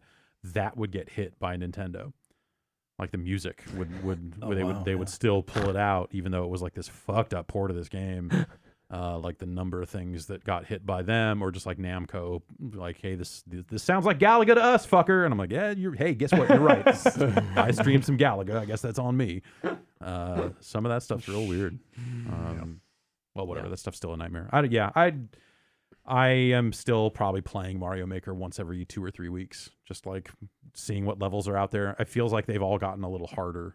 Yeah, I mean, that's how the whole community skewed, Yeah. like, as time went on, was just, like, weirder, stranger. Like, if you go to, like, the Mario Maker subreddit, you can still find, like, cool shit to play. Like, people are still doing fun stuff. Yeah. It's just, it's a pretty small community at this point. Yeah, but I guess they'll announce the new one and then shut down the servers for that one, but hopefully port the stages over. Yeah, you would hope that they would at least be similar enough for them to do that. Yeah. I mean, that effectively renders that purchase like If null and they void, shut right? those servers down, Like, that the game game is is not useless. a game at that Man, point. that's I remember asking the dude, or that game's a lot like the 3DS version at that point. questionable. yeah. Remember that dude that I was profiling every like once a year or so. I was like, well, probably when the sequel comes out, they're gonna shut down the servers. Like, then like the only reason you're beating this is to upload it. And I was like, what do you do? And he's like, I'll still beat it. This is for me now. I was like, all right, dude. Yeah, good. Brendan Moore, that's his name. Brendan Moore. Mario Maker just brings it out of people. Mm-hmm. All right. That's going to do it for this week's show then. Thank you again, Patrick, for stopping by. Thank We'll have a bunch of stuff going on the website this week. Yeah. Oh, hey. E3 planning is happening. Speaking of stuff on the website, we're a few days away here from this fucking GDPR shit. Oh. And